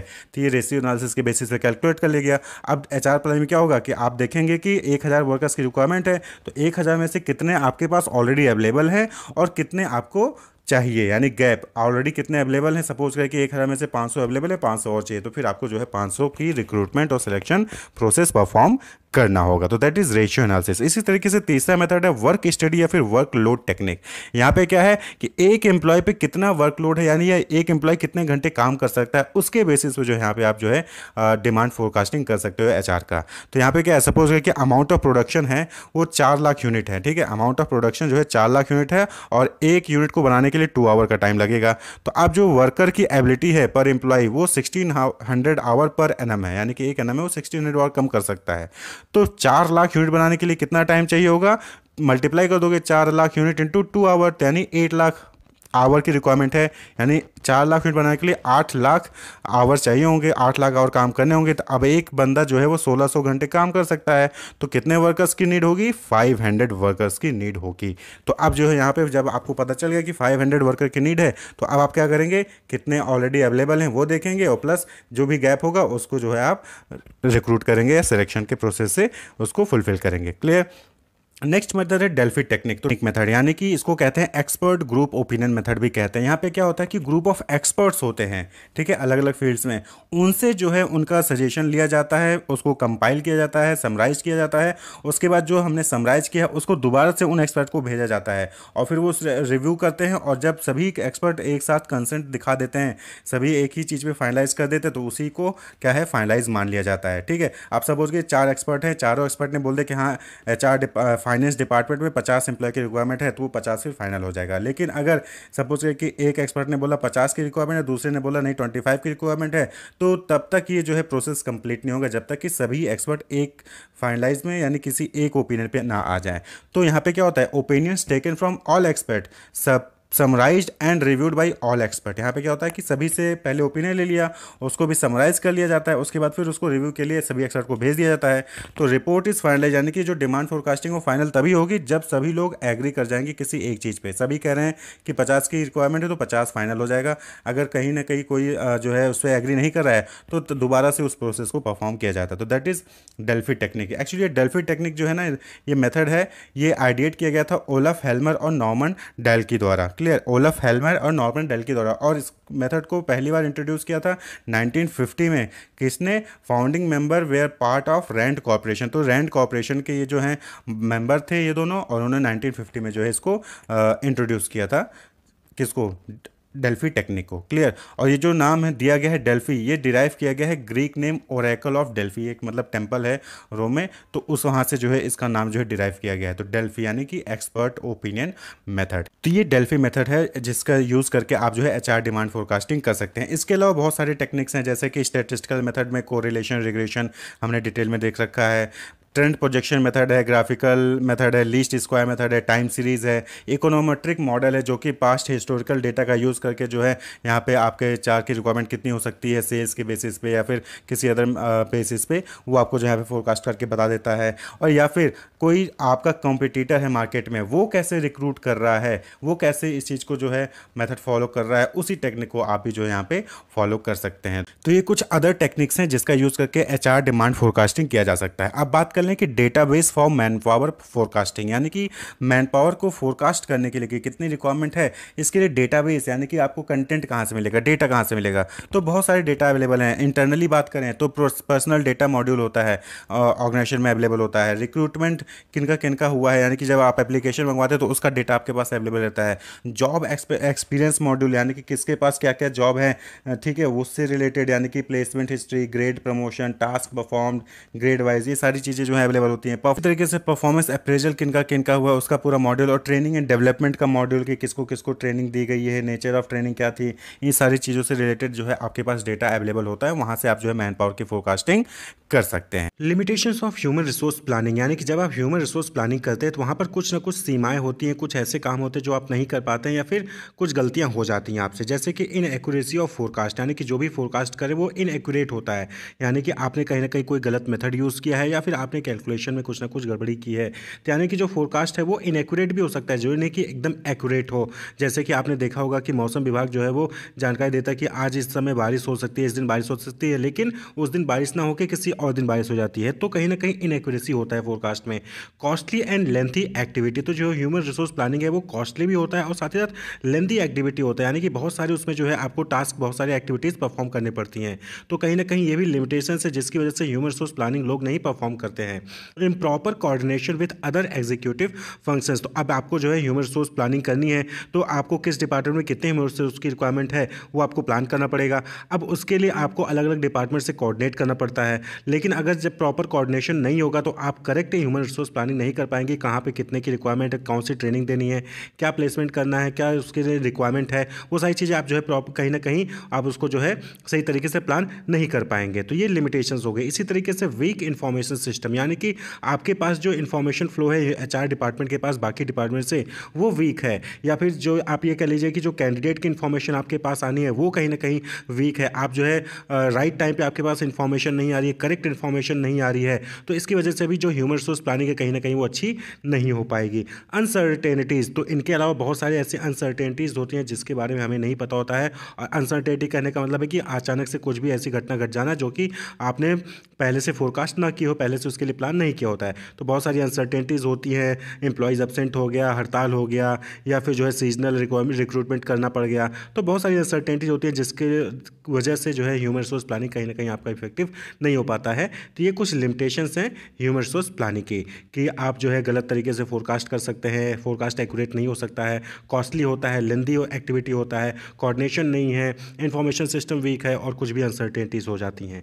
फैक्टर्स इन्फ्लुएंसिंग एचआरपी यानी ह्यूमन रिसोर्स प्लानिंग को कौन कौन से फैक्टर्स है जो कि इन्फ्लुएंस करते हैं, अफेक्ट करते हैं। तो देखिए ह्यूमन रिसोर्स प्लानिंग में क्या होता है कि यहाँ पर हम प्लान करते हैं इन एडवांस कि करंट वर्कफोर्स ऑर्गेनाइजेशन में कितना है, ठीक है, आगे चल के हमें कितने एचआर की यानी ह्यूमन रिसोर्स की रिक्वायरमेंट है, किस टाइप के ह्यूमन रिसोर्स की रिक्वायरमेंट है, उनके पास क्या स्किल्स, क्या नॉलेज, क्या कैपेबिलिटीज होनी चाहिए, क्लियर, और उसके अकॉर्डिंगली फिर वहां पर रिक्रूटमेंट, ट्रेनिंग, डेवलपमेंट, इसके लिए स्ट्रेटजी जो है वो डेवलप किया जाता है। तो ह्यूमन रिसोर्स प्लानिंग में एक्चुअली में ह्यूमन रिसोर्स को लेकर कि प्रेजेंटली कितना ह्यूमन रिसोर्स है, कितना ह्यूमन रिसोर्स की रिक्वायरमेंट है, उनके अंदर क्या स्किल्स होने चाहिए, कैसे रिक्रूटमेंट, ट्रेनिंग, डेवलपमेंट किया जाएगा, वो सारी चीजों को लेकर प्लान तैयार होता है, सारी चीजों को लेकर स्ट्रेटजीज तैयार की जाती हैं। तो अब इस ह्यूमन रिसोर्स प्लानिंग को बहुत सारे फैक्टर्स हैं जो कि अफेक्ट करते हैं, कि यानी कि आपका जो स्ट्रेटजी बनाएंगे आप रिक्रूटमेंट, ट्रेनिंग, डेवलपमेंट को लेकर, वो इन फैक्टर्स के द्वारा अफेक्ट करता है, क्लियर। जैसे कि सबसे पहला और इंपॉर्टेंट फैक्टर है type and strategy of the organisation, यानी कि किस टाइप का ऑर्गेनाइजेशन है, वो क्या प्रोडक्ट बना रहा है, क्या सर्विसेज प्रोवाइड कर रहा है, उसके अकॉर्डिंग डिपेंड करेगा कि किस टाइप के ह्यूमन रिसोर्स की रिक्वायरमेंट है ऑर्गेनाइजेशन में, क्लियर, और उसके अकॉर्डिंग प्लानिंग करनी पड़ेगी। इसी तरीके से ऑर्गेनाइजेशन की स्ट्रेटजी क्या है, यानी वो ग्रोथ के लिए क्या उसकी स्ट्रेटजी, वो खुद जो है ऑर्गेनिक ग्रोथ चाहता है या फिर जो है वो मर्जर और एक्विजिशन करके जो है अपना ग्रोथ करना चाहता है, तो उसके अकॉर्डिंग जो है वहां पर ह्यूमन रिसोर्स की प्लानिंग करनी पड़ती है। तो type of the organisation determine the production process involve, number and type of staff needed and the supervisory and managerial person required. तो किस टाइप का ऑर्गेनाइजेशन है, क्या प्रोडक्ट बना रहा है, प्रोडक्शन प्रोसेस कैसा है, वहां पे ऑर्गेनाइजेशन में सर्विस दे रहे हैं, कोई प्रोडक्ट बना रहे हैं, मैन्युफैक्चरिंग प्लांट है या फिर कोई दूसरा टाइप ऑफ बिजनेस है, तो वो उस पर डिपेंड करता है कि किस टाइप के स्टाफ की रिक्वायरमेंट है, स्किल्ड स्टाफ चाहिए, नॉन स्किल्ड स्टाफ चाहिए, मैनेजरियल पर्सन चाहिए, सुपरवाइजरी पर्सन चाहिए, ये डिपेंड करेगा किस पे, टाइप ऑफ द ऑर्गेनाइजेशन पे, क्लियर। इसी तरीके से जो स्ट्रेटजी है ऑर्गेनाइजेशन की, अब वो ग्रोथ कैसे करना चाहिए, वो ऑर्गेनिक ग्रोथ करना चाहती है, तो इस केस में उनको एडिशनल एम्प्लॉय की रिक्वायरमेंट होगी, तो वहां पर जो है ह्यूमन रिसोर्स प्लानिंग में इस चीज को ध्यान देना होगा कि आपके पास एक्स्ट्रा ह्यूमन रिसोर्स जो है वहां पर उनके लिए प्लान तैयार हो, क्लियर। इसी तरीके से अगर जो ऑर्गेनाइजेशन है वो मर्जर और एक्विजिशन करके जो है आगे ग्रो करना चाहती है, तो इस केस में ह्यूमन रिसोर्स प्लानिंग में इस चीज को आपको ध्यान देना होगा कि आपको जो है आगे चल के ले ऑफ करना पड़ेगा, निकालना पड़ेगा, टर्मिनेट करना पड़ेगा, क्लियर। तो ह्यूमन रिसोर्स प्लानिंग में ये जो है ये इंपॉर्टेंट फैक्टर है जो कि ह्यूमन रिसोर्स प्लानिंग को अफेक्ट करते हैं। ह्यूमन रिसोर्स की जो प्लानिंग होगी वो इन फैक्टर्स को ध्यान में रख के करनी पड़ेगी, क्लियर। वहीं पे दूसरा जो इंपॉर्टेंट फैक्टर है that is nature of jobs being field, यानी जॉब एनालिसिस, किस टाइप का जॉब है और उसके लिए क्या स्किल्स, क्या कैपेबिलिटीज, क्या नॉलेज चाहिए, ये भी अफेक्ट करता है। आप किसी भी एचआर को, किसी भी ह्यूमन रिसोर्स को रिक्रूट नहीं कर सकते हो, क्लियर, आप किसी भी एम्प्लॉय को रिक्रूट नहीं कर सकते हो, आपको देखना पड़ेगा कि आपके ऑर्गेनाइजेशन में किस टाइप की जॉब है और किस टाइप की रिक्वायरमेंट चाहिए स्किल्स की, क्लियर। जैसे कि अगर ऐसा ऑर्गेनाइजेशन है जहां पर ज्यादा स्किल्स की रिक्वायरमेंट नहीं है उस जॉब को परफॉर्म करने के लिए, तो ऐसे केस में जो एम्प्लॉय है वो आसानी से जो है आपको जो है मार्केट में, लेबर मार्केट में मिल जाते हैं, क्लियर, और रिक्रूटेड हैस्टली यानी कि बहुत स्पीड तरीके से उनको रिक्रूट किया जा सकता है। लेकिन अगर कोई ऐसी जॉब है जहां पर मैनेजरियल स्किल्स की रिक्वायरमेंट है, स्पेसिफिक स्किल्स की रिक्वायरमेंट है, तो उस केस में जो है वहां पर बहुत ही डिस्क्रिशन, बहुत ही विजडम, बहुत ही विवेक के साथ जो है वहां पर आपको रिक्रूटमेंट करना पड़ता है, उसके लिए प्लान तैयार करना पड़ता है। While hiring employees for higher post, selection and recruitment need to be carried out with the high discretion. तो वो ऐसे जॉब हैं जिसके लिए कोई भी स्किल्स की रिक्वायरमेंट नहीं, नॉन स्किल्स जो है वो एम्प्लॉय चल जाएंगे, तो आप स्पीडी जो है उनका रिक्रूटमेंट किया जा सकता है। आपने आज बताया, कल हमने रिक्रूट कर लिया। लेकिन कोई ऐसा जॉब है, कोई ऐसी पोस्ट है जहां पर हाई लेवल का नॉलेज होना चाहिए, स्किल्स होनी चाहिए, तो ऐसे केस में वहां पर जो है बहुत ही ज्यादा टफ जो है प्रोसेस अपनाना पड़ता है, और वहां पर रिक्रूटमेंट और सिलेक्शन, जो रिटन एग्जामिनेशन, मेडिकल एग्जामिनेशन, ये सब भी करवाना पड़ता है, क्लियर। डिफरेंट टेस्ट जो है वहां पर उसको पास करने पड़ते हैं, तो वो ज्यादा जो है वहां पर समय भी लगता है, ज्यादा कॉस्ट भी आती है, तो उसके अकॉर्डिंग वहां पर प्लान तैयार करना पड़ता है। तो ये भी एक इंपॉर्टेंट फैक्टर है जो कि ह्यूमन रिसोर्स प्लानिंग को अफेक्ट करता है कि किस टाइप की जॉब के लिए वहां पर ह्यूमन रिसोर्स की प्लानिंग की जा रही है, क्लियर। किस टाइप की जॉब, किस टाइप की स्किल्स की रिक्वायरमेंट है कंपनी को, उसके अकॉर्डिंग जो है आपको एम्प्लॉय को सर्च करना पड़ेगा, ह्यूमन रिसोर्स को सर्च करना पड़ेगा, उसके हिसाब से जो है स्ट्रेटजीज डेवलप करनी पड़ेंगी। इसी तरीके से कंपनी की पॉलिसी क्या है, भाई कंपनी की पॉलिसी हायरिंग को लेके, कंपनसेशन को लेके, बेनिफिट्स को लेके क्या पॉलिसीज हैं, ये भी एक इंपॉर्टेंट फैक्टर है जो कि एचआरपी ह्यूमन रिसोर्स प्लानिंग को अफेक्ट करेगा। अब आप ह्यूमन रिसोर्स प्लान कर रहे हो कि आप जो है रिक्रूटमेंट, न्यू न्यूज़पेपर में ऐड देकर करोगे, लेकिन कंपनी ये कहती है कि नहीं, हम न्यूज़पेपर में ऐड नहीं देंगे, बल्कि हम कॉलेज से जो है कैंपस प्लेसमेंट करेंगे। क्लियर? या फिर वेबसाइट पे ही अपने जो है वहां पर पोस्ट हम जो है वैकेंसीज का जो है एडवर्टीजमेंट डालेंगे। तो ऐसे केस में आपको जब ह्यूमन रिसोर्स प्लानिंग करेंगे, जो एचआर मैनेजर होगा ह्यूमन रिसोर्स प्लानिंग करेगा, तो इस चीज को उसको ध्यान में रखना पड़ेगा कि जो भी एडवर्टीजमेंट दे रहा है वो या तो वेबसाइट पे या तो कैंपस प्लेसमेंट ही करेगा, वो एडवर्टीजमेंट न्यूज़पेपर में नहीं दे सकता। क्यों? क्योंकि कंपनी की पॉलिसी ऐसी है। तो कंपनी की पॉलिसीज भी जो है वो अफेक्ट करती हैं ह्यूमन रिसोर्स प्लानिंग को। क्लियर? इसी तरीके से नेक्स्ट जो है यूनियन इन्फ्लुएंसेस। बहुत सारे मार्केट में आप देखेंगे कि यूनियंस होते हैं, लेबर यूनियंस बने होते हैं, तो उनके साथ भी जो है उनको भी जो है ध्यान में रखना पड़ता है, क्योंकि अगर कहीं पर वेजेस को लेकर, बेनिफिट्स को लेकर, वर्क टाइमिंग को लेकर कुछ भी गड़बड़ होती है तो फिर वो यूनियन वाले आ जाते हैं, वहां पर डिस्प्यूट स्टार्ट हो जाता है। तो ऐसे केस में यूनियन का भी जो है इन्फ्लुएंस होता है ह्यूमन रिसोर्स प्लानिंग में। क्लियर? नेक्स्ट जो है इकोनॉमिक कंडीशन, यानी कि जो नेशनल इकोनॉमिक कंडीशन है, ऑर्गेनाइजेशन की इकोनॉमिक कंडीशन है, वो भी एक इंपॉर्टेंट फैक्टर है जो कि ह्यूमन रिसोर्स प्लानिंग को अफेक्ट करती है। जैसे कि इन्फ्लेशन है, महंगाई बढ़ती जा रही है, तो ये उसके हिसाब से आपको जो वहां पर प्लान तैयार करना पड़ेगा, स्ट्रेटजीज तैयार करनी पड़ेंगी ह्यूमन रिसोर्स को लेके। अनएम्प्लॉयमेंट रेट जो है वो अफेक्ट करता है लेबर मार्केट में। अवेलेबिलिटी ऑफ टैलेंट, मार्केट में टैलेंट अवेलेबल है कि नहीं है, ये भी जो है देखना पड़ेगा। भाई आपको जिस जॉब को परफॉर्म के लिए जो स्किल चाहिए, उस स्किल से रिलेटेड एम्प्लॉयज मार्केट में अवेलेबल नहीं है, लिमिटेड में अवेलेबल है, तो उस केस में आपको उसके अकॉर्डिंग प्लान तैयार करके रखना पड़ेगा। क्लियर? अब सपोज की ऑर्गेनाइजेशन जो है ग्रोथ कम हो गया, प्रॉफिट अर्न करना कम कर दी है, तो ऐसे केस में फिर वहां पर आपको इस तरीके से एचआर का प्लान करना पड़ेगा कि आगे चल के जो है जो भी एम्प्लॉई हैं जो ऑर्गेनाइजेशन में जो अनस्किल्ड हैं या फिर जिनकी जरूरत नहीं, उनको आगे चल के आपको ले ऑफ भी करना पड़ेगा। तो इकोनॉमिक कंडीशन कैसी है, इस पे भी जो है ध्यान देना पड़ेगा। एचआरपी को अफेक्ट करता है इकोनॉमिक कंडीशन। इकोनॉमिक कंडीशन अच्छी है और ग्रोथ करने वाले हो तो आपको ज्यादा ह्यूमन रिसोर्स चाहिए होगा, तो उसके अकॉर्डिंग प्लान करनी पड़ेगी। इकोनॉमिक ग्रोथ सही नहीं है, जो है प्रॉफिट नहीं हो रहा है, लॉस हो रहा है, तो ऐसे केस में फिर आपको निकालने के लिए प्लान तैयार करना पड़ेगा। तो एचआरपी में निकालना है कि रिक्रूट करना है, उसके लिए प्लान तैयार करने के लिए, उसके लिए स्ट्रेटजीज बनाने के लिए इकोनॉमिक कंडीशन भी एक इंपॉर्टेंट फैक्टर हो गया। इसी तरीके से सोसाइटी में क्या ट्रेंड चल रहा है, डेमोग्राफिक कैसा है, एजुकेशन लेवल क्या है, वर्क लाइफ बैलेंस प्रेफरेंस क्या कर रहे हैं लोग, कैसा कर रहे हैं। जैसे कि आज के टाइम पे क्या हो गया है कि लोग प्रीफर करते हैं कि मंडे टू फ्राइडे जॉब हो, सैटरडे संडे छुट्टी हो। क्लियर? तो ये सोशल ट्रेंड चल रहा है, तो लोग ऐसी जॉब को ज्यादा प्रेफर कर रहे हैं। तो जो अच्छी क्वालिटी के अच्छे इंप्लॉइज होंगे, जो उनके पास स्किल्स अच्छी होगी, नॉलेज अच्छा होगा, वो यही कोशिश करेंगे कि मंडे टू फ्राइडे जॉब करें, सैटरडे संडे ऑफ रहे। तो इस तरीके से एचआरपी करनी पड़ेगी, ह्यूमन रिसोर्स प्लानिंग करनी पड़ेगी ऑर्गेनाइजेशन को, जिससे कि वो टैलेंटेड जो इंप्लॉय हैं उनको रोक के रख सके, रिटेन करके रख सके। अब कोई ऑर्गेनाइजेशन है वो सैटरडे संडे ऑफ दे रहा है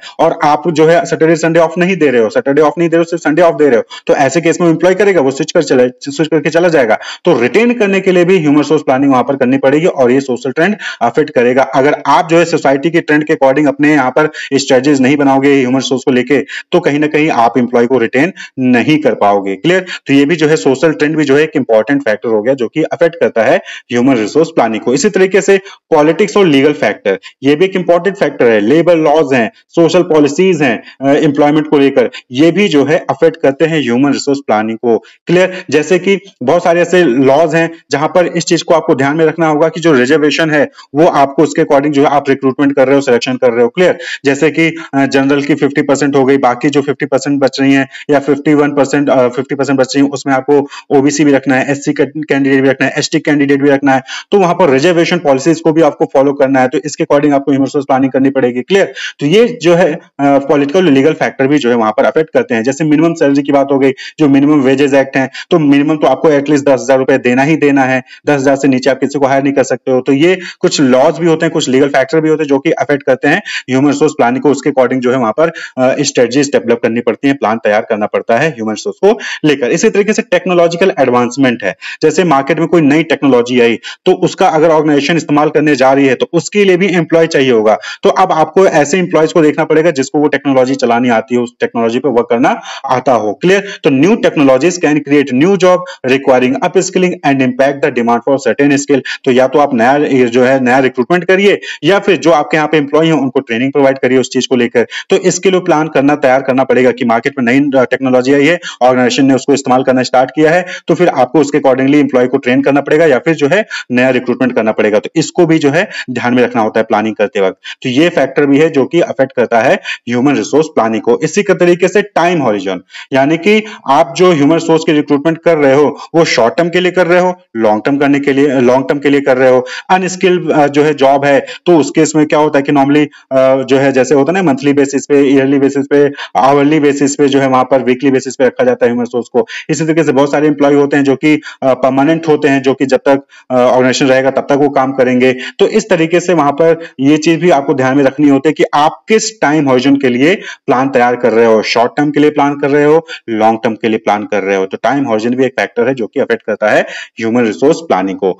तो ये कुछ फैक्टर्स थे जो कि एचआरपी यानी ह्यूमन रिसोर्स प्लानिंग को अफेक्ट करते हैं, पॉजिटिवली और नेगेटिवली दोनों तरीके से अफेक्ट करते हैं। मोस्टली पॉजिटिव तरीके से अफेक्ट करेंगे अगर इन चीजों को ह्यूमन रिसोर्स प्लानिंग जब अब कोई कर रहा है एचआर मैनेजर, तो अगर इन फैक्टर्स को ध्यान में रखेगा तो अच्छी ह्यूमन रिसोर्स प्लानिंग करेगा कि किस टाइप की कंपनी है, स्ट्रेटजी क्या है ऑर्गेनाइजेशन का, किस टाइप का जॉब है, उसके लिए क्या स्किल, क्या कैपेबिलिटी चाहिए, नॉलेज होनी चाहिए एम्प्लॉय के अंदर, कंपनी की पॉलिसी क्या है, यूनियन इन्फ्लुएंसेस, यूनियन कौन कौन सी है, उनका क्या इन्फ्लुएंस हो सकता है, इकोनॉमिक कंडीशन कैसे ऑर्गेनाइजेशन की, सोशल ट्रेंड यानी सोसाइटी में क्या ट्रेंड चल रहा है, पॉलिटिकल लीगल जो लॉज हैं रूल्स हैं उनको ध्यान में रखे, टेक्नोलॉजी में क्या एडवांसमेंट है उनको ध्यान में रखे, टाइम हॉरिजन को ध्यान रखे, तो अच्छी ह्यूमन रिसोर्स प्लानिंग कर सकता है। अगर इन चीजों को नहीं ध्यान में रखा तो वो फिर ह्यूमन रिसोर्स प्लानिंग उसकी गलत भी हो सकती है और जिसकी वजह से लॉस भी हो सकता है। टाइमली राइट टाइम पे राइट पीपल आपको नहीं मिल पाएगा अगर सही ह्यूमन रिसोर्स प्लानिंग नहीं हुई। तो इन फैक्टर को ध्यान में रखना जरूरी है। रिक्रूटमेंट एंड सिलेक्शन, देखिए ऑर्गेनाइजेशन को अपना गोल अचीव करने के लिए एम्प्लॉयज़ की या फिर ह्यूमन रिसोर्स की रिक्वायरमेंट पड़ती है।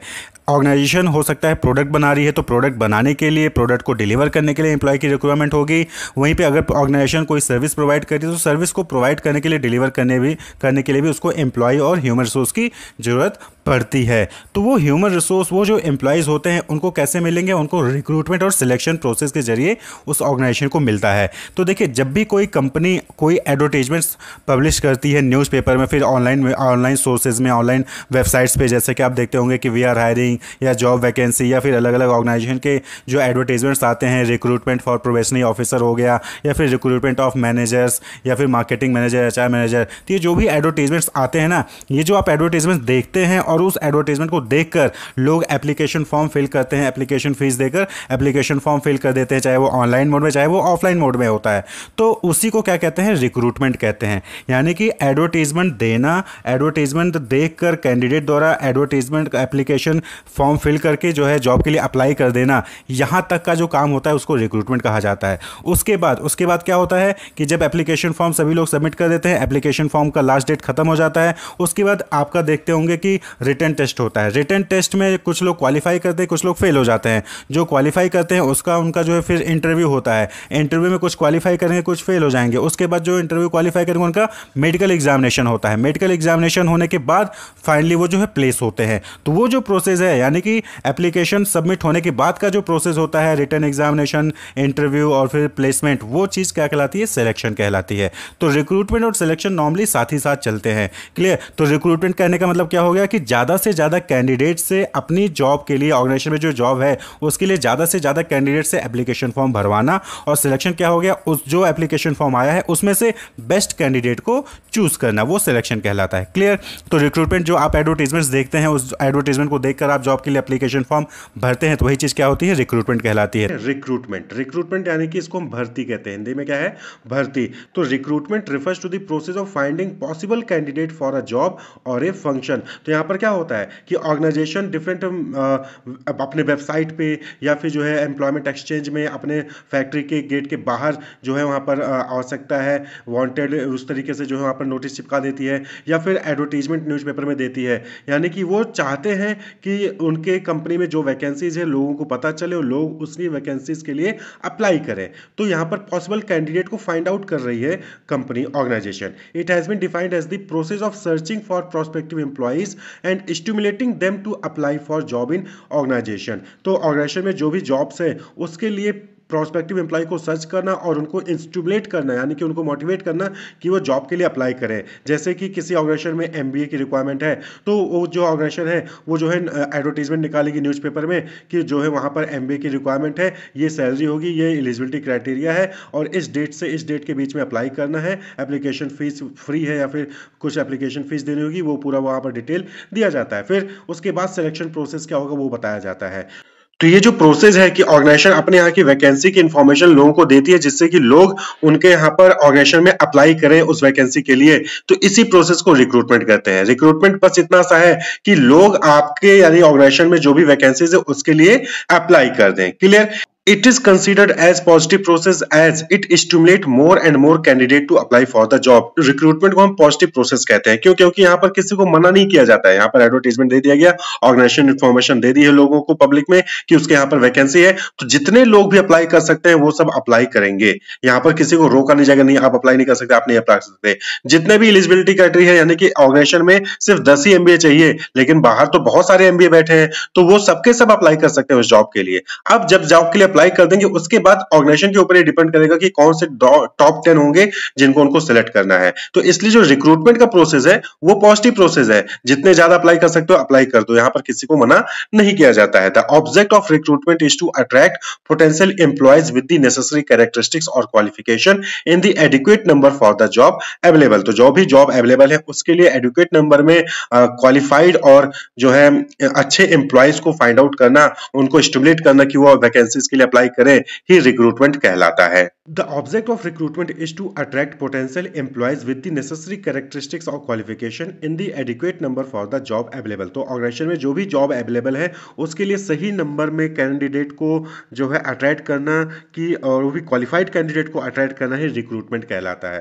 तो रिक्रूटमेंट आपको क्लियर होगा कि खाली एडवर्टीजमेंट निकाल देना और ज़्यादा से ज़्यादा लोग आपके उस एडवर्टीजमेंट को देखकर अप्लाई कर दें वैकेंसीज के लिए, जॉब के लिए, ये प्रोसेस जो है रिक्रूटमेंट कहलाता है। इसके बाद जब लोग को आप जो है वहाँ पर इंटरव्यू लेते हो, टेस्ट लेते हो और फिर फाइनली जो है कुछ कैंडिडेट को सिलेक्ट करते हो तो वो सिलेक्शन का प्रोसेस हो जाता है। क्लियर? रिक्रूटमेंट कहाँ तक है? लोग कैंडिडेट जो है आपके जॉब की वैकेंसीज को देखकर, एडवर्टीजमेंट को देखकर उन्होंने आपके यहाँ पर अप्लाई कर दिया, ये रिक्रूटमेंट प्रोसेस है। The process of recruitment precedes the process of selection of a right candidate for the given position in the organisation. तो सिलेक्शन से पहले रिक्रूटमेंट होता है, सिलेक्शन से पहले रिक्रूटमेंट होता है, यानी कि यहाँ पर पहले कैंडिडेट एडवर्टीजमेंट को देखता है, एडवर्टीजमेंट को देखकर वो अपनी क्वालिफिकेशन को चेक करता है, उसके बाद फॉर्म को अप्लाई करता है। फॉर्म अप्लाई करने तक का जो प्रोसेस होता है उसको रिक्रूटमेंट कहते हैं। फॉर्म अप्लाई कर दिया, उसके बाद फिर जो ऑर्गेनाइजेशन है वो एडमिट कार्ड जारी करेगी, इंटरव्यू के लिए बुलाएगी, वहाँ पर जो है मेडिकल टेस्ट होगा और जो वहाँ पर जो है इंटरव्यू होगा, रिटन टेस्ट होगा, वो सारा प्रोसेस सिलेक्शन में आ जाता है। क्लियर? तो इसीलिए सिलेक्शन से पहले रिक्रूटमेंट होता है। The process of recruitment precedes the process of selection. Clear? The various activities involve in the process of recruitment include. तो रिक्रूटमेंट अलग अलग एक्टिविटीज होती है, तो कौन कौन सी एक्टिविटीज है? Identification of the different sources of labour supply. भाई आप रिक्रूटमेंट करने जा रहे हो, आप एडवर्टीजमेंट देने जा रहे हो, तो सबसे पहले ये चीज़ देखेंगे ना कि लेबर सप्लाई कहाँ कहाँ से आ सकता है। तो डिफरेंट जो सोर्सेज है लेबर सप्लाई के उनको आइडेंटिफाई करना, फिर उनकी वैलिडिटी को चेक करना कि वहाँ से अच्छे कैंडिडेट, क्वालिफाइड कैंडिडेट मिल सकते हैं कि नहीं मिल सकते हैं। Choosing the most suitable source और सोर्सेज, यानी कि उसके बाद जब आपने वैलिडिटी चेक कर ली तो बहुत सारे सोर्सेज होंगे, तो आप एक सोर्स या फिर मल्टीपल सोर्स को जो है वहाँ पर सिलेक्ट करोगे और उसके बाद फिर एप्लीकेशन जो है वो इन्वाइट करोगे प्रोस्पेक्टिव कैंडिडेट से वैकेंसीज के लिए।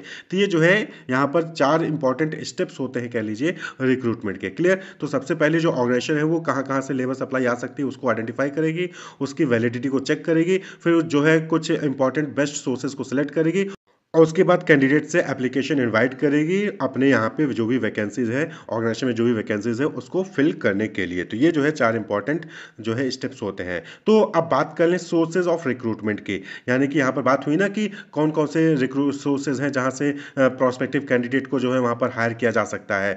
तो नॉर्मली 2 सोर्स होते हैं रिक्रूटमेंट के, एक इंटरनल सोर्स होता है और एक एक्सटर्नल सोर्स होता है। इंटरनल सोर्स कहने का मतलब है कि ऑर्गेनाइजेशन के अंदर से ही जो है वहाँ पर रिक्रूटमेंट कर लिया जाता है, यानी कि ऑर्गेनाइजेशन के अंदर जो लोग हैं उन्हीं से एप्लीकेशन मंगवा लिया जाता है। और वहीं पर एक्सटर्नल सोर्स का मतलब हो गया कि ऑर्गेनाइजेशन से बाहर के लोग जो हैं उनसे जो है वहाँ पर एप्लीकेशन मंगवाया जाता है, जो भी जॉब वैकेंसी होती है उसके लिए। क्लियर। तो इंटरनल सोर्स यानी कि संस्था के अंदर से भर्ती। तो it is a way to fill job opening within a company with the employees who are already working for a company.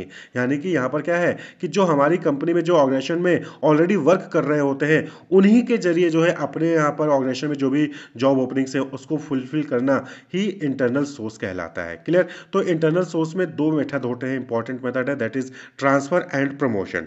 Transfer and promotion. तो ट्रांसफर क्या हो गया? Transfer involve shifting of an employee from one job to another, one department to another और one shift to another. तो होता क्या है, suppose करिए कि कोई ऑर्गेनाइजेशन है, उसके जो है मल्टीपल ब्रांच है।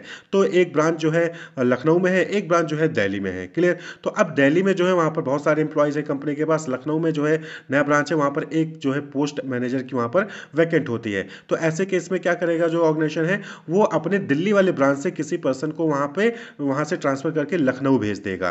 क्लियर। उस पोस्ट के लिए। तो अब यहाँ पर लखनऊ के ब्रांच में वहाँ पर वैकेंसी आई मैनेजर की।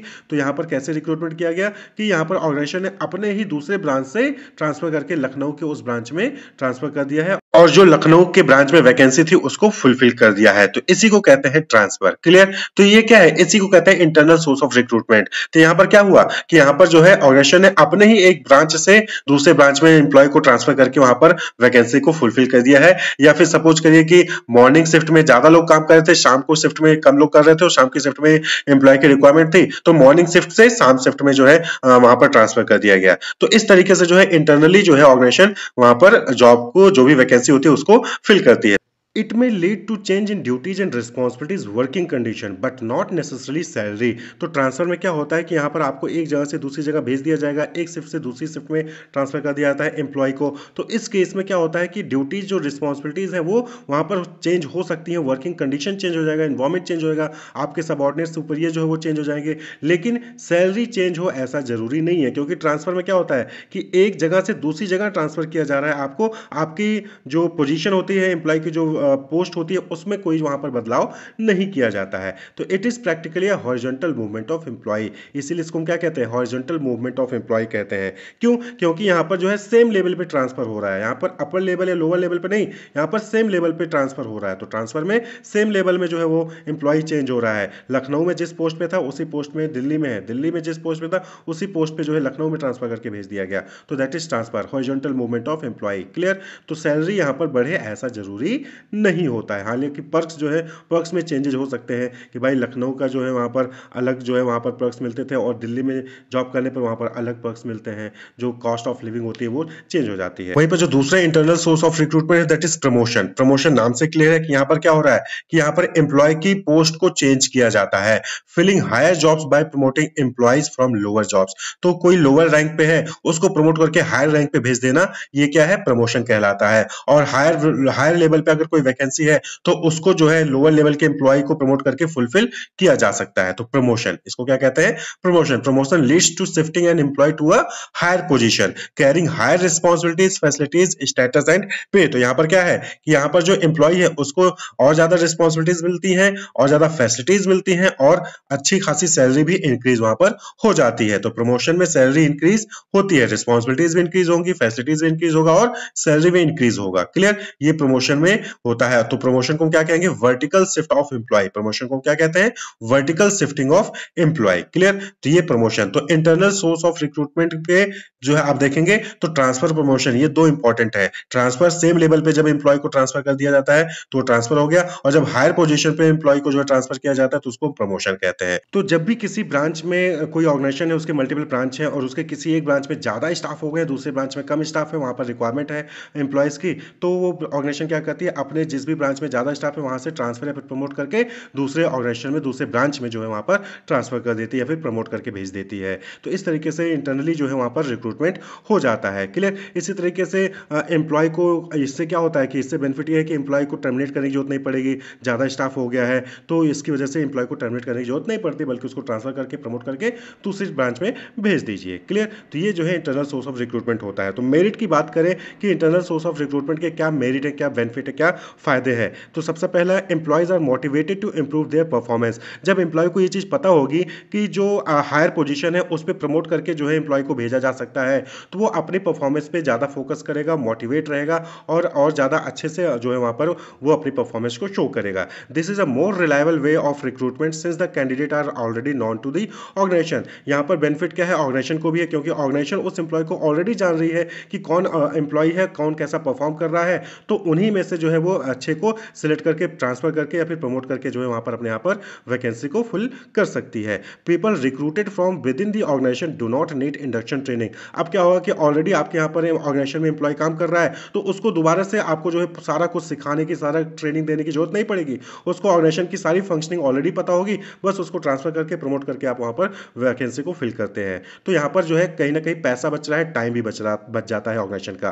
Filling of jobs internally is cheaper as compare to getting candidate from external source. तो इंटरनल सोर्स के द्वारा अगर जॉब को फिल किया जा रहा है तो ये सस्ता पड़ता है। Transfer has the benefit of shifting workforce from the surplus department to those where there is a shortage of staff. तो ट्रांसफर इंटरनल सोर्स का सबसे इंपॉर्टेंट मेथड है। इसके जरिए क्या होता है कि जिस भी ब्रांच में ज़्यादा स्टाफ है वहां से ट्रांसफर करके दूसरे ब्रांच में भेज दिया जाता है, तो दूसरे ब्रांच में जो भी रिक्वायरमेंट थी वो भी फिल हो जाती है। तो इस तरीके से जो है ये कुछ बेनिफिट है इंटरनल सोर्सेज के, कि एम्प्लॉय तो मोटिवेट होगा ही होगा कि इस चक्कर में जो है वो अच्छा परफॉर्म करेगा कि उसको आगे चल के प्रमोशन मिलेगा, हायर सैलरी मिलेगी, हायर फैसिलिटी मिलेगी। क्लियर। और ऑर्गेनाइजेशन के पॉइंट ऑफ व्यू से देखें तो उसको जो है जाने पहचाने एम्प्लॉयज़ होंगे और जो है वहाँ पर इंडक्शन में पैसा खर्च नहीं करना पड़ेगा, और ऑर्गेनाइजेशन को एम्प्लॉय की परफॉर्मेंस अच्छे से पता होगी। और अगर कहीं ज़्यादा जो है वहाँ पर वैकेंसी ज़्यादा स्टाफ हो गया किसी डिपार्टमेंट में या फिर किसी ब्रांच में, तो वहाँ से दूसरे ब्रांच या डिपार्टमेंट पे ट्रांसफर किया जा सकता है। अब बात करें लिमिटेशन की, तो कुछ कमियां भी हैं इंटरनल सोर्स की, जैसे the scope for induction of fresh talent is reduce.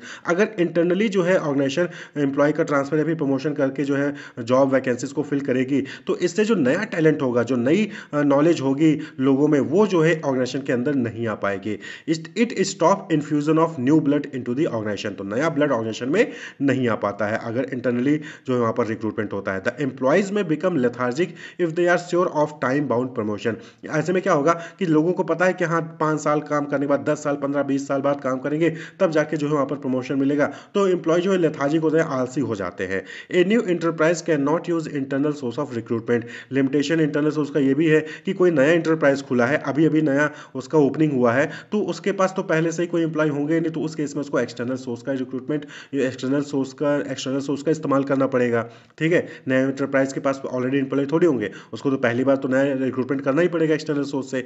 No organisation can fill all its vacancies from internal source. सबसे इंपॉर्टेंट चीज कि सभी ऑर्गेनाइजेशन इंटरनल सोर्स से ही सारे वैकेंसीज नहीं फिल कर सकती है, उनको बाहर से एक्सटर्नल सोर्स का इस्तेमाल करना ही पड़ेगा। भाई आप कितने का ट्रांसफर करोगे, और ज़्यादा ट्रांसफर कर दोगे तो जहां से ट्रांसफर करो वहां पे जो है रिक्वायरमेंट पड़ जाएगी एम्प्लॉयज़ की, तो इसलिए जो है एक्सटर्नल सोर्स की रिक्वायरमेंट वहां पर होती है। सभी वैकेंसीज, सभी पोस्ट जो है इंटरनल सोर्स से ही फिल नहीं हो पाती हैं। Frequent transfer of employees may often reduce the productivity of the organisation. और किसी ऑर्गेनाइजेशन में बार बार जो है एम्प्लॉय का ट्रांसफर किया जा रहा है, तो इससे उस एम्प्लॉय की परफॉर्मेंस पे भी जो है इफेक्ट पड़ता है, उसकी परफॉर्मेंस कहीं ना कहीं डिक्रीज करने लग जाएगी, प्रोडक्टिविटी कम होने लगेगी। तो बार बार ट्रांसफर करना भी जो है वहां पर सही नहीं होता है। तो ये जो है कुछ लिमिटेशंस है इंटरनल सोर्स ऑफ रिक्रूटमेंट की। अब बात कर ले external source of recruitment. External source यानी कि जब ऑर्गेनाइजेशन अपने अंदर से नहीं बल्कि बाहर के सोर्सेज से एम्प्लॉय को जो है वहां पर अट्रैक्ट करती है अपने जॉब को फिल करने के लिए। तो all the vacancies can not be filled through internal recruitment,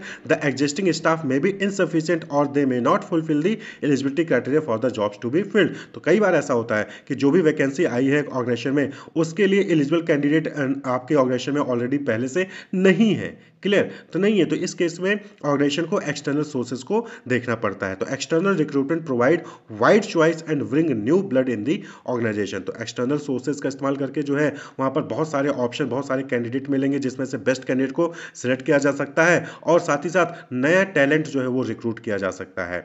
तो एक्सटर्नल सोर्सेज में अलग अलग मेथड है जो कि हम डिस्कस करेंगे। तो सबसे पहले डायरेक्ट रिक्रूटमेंट। तो आपने देखा होगा अक्सर कि दुकानों के बाहर या फिर फैक्ट्री गेट के बाहर क्या होता है कि नोटिस नोटिस एक वहाँ पर चिपका दिया जाता है। क्लियर? तो उसमें क्या लिखा होता है कि इस फैक्ट्री में जो है 50 एम्प्लॉय, 10 एम्प्लॉय, 20 एम्प्लॉय या फिर 20 लेबर चाहिए, या फिर दुकान के बाहर जो आप देखते होंगे तो शोरूम के बाहर लगा दिया जाता है कि हेल्पर की रिक्वायरमेंट है।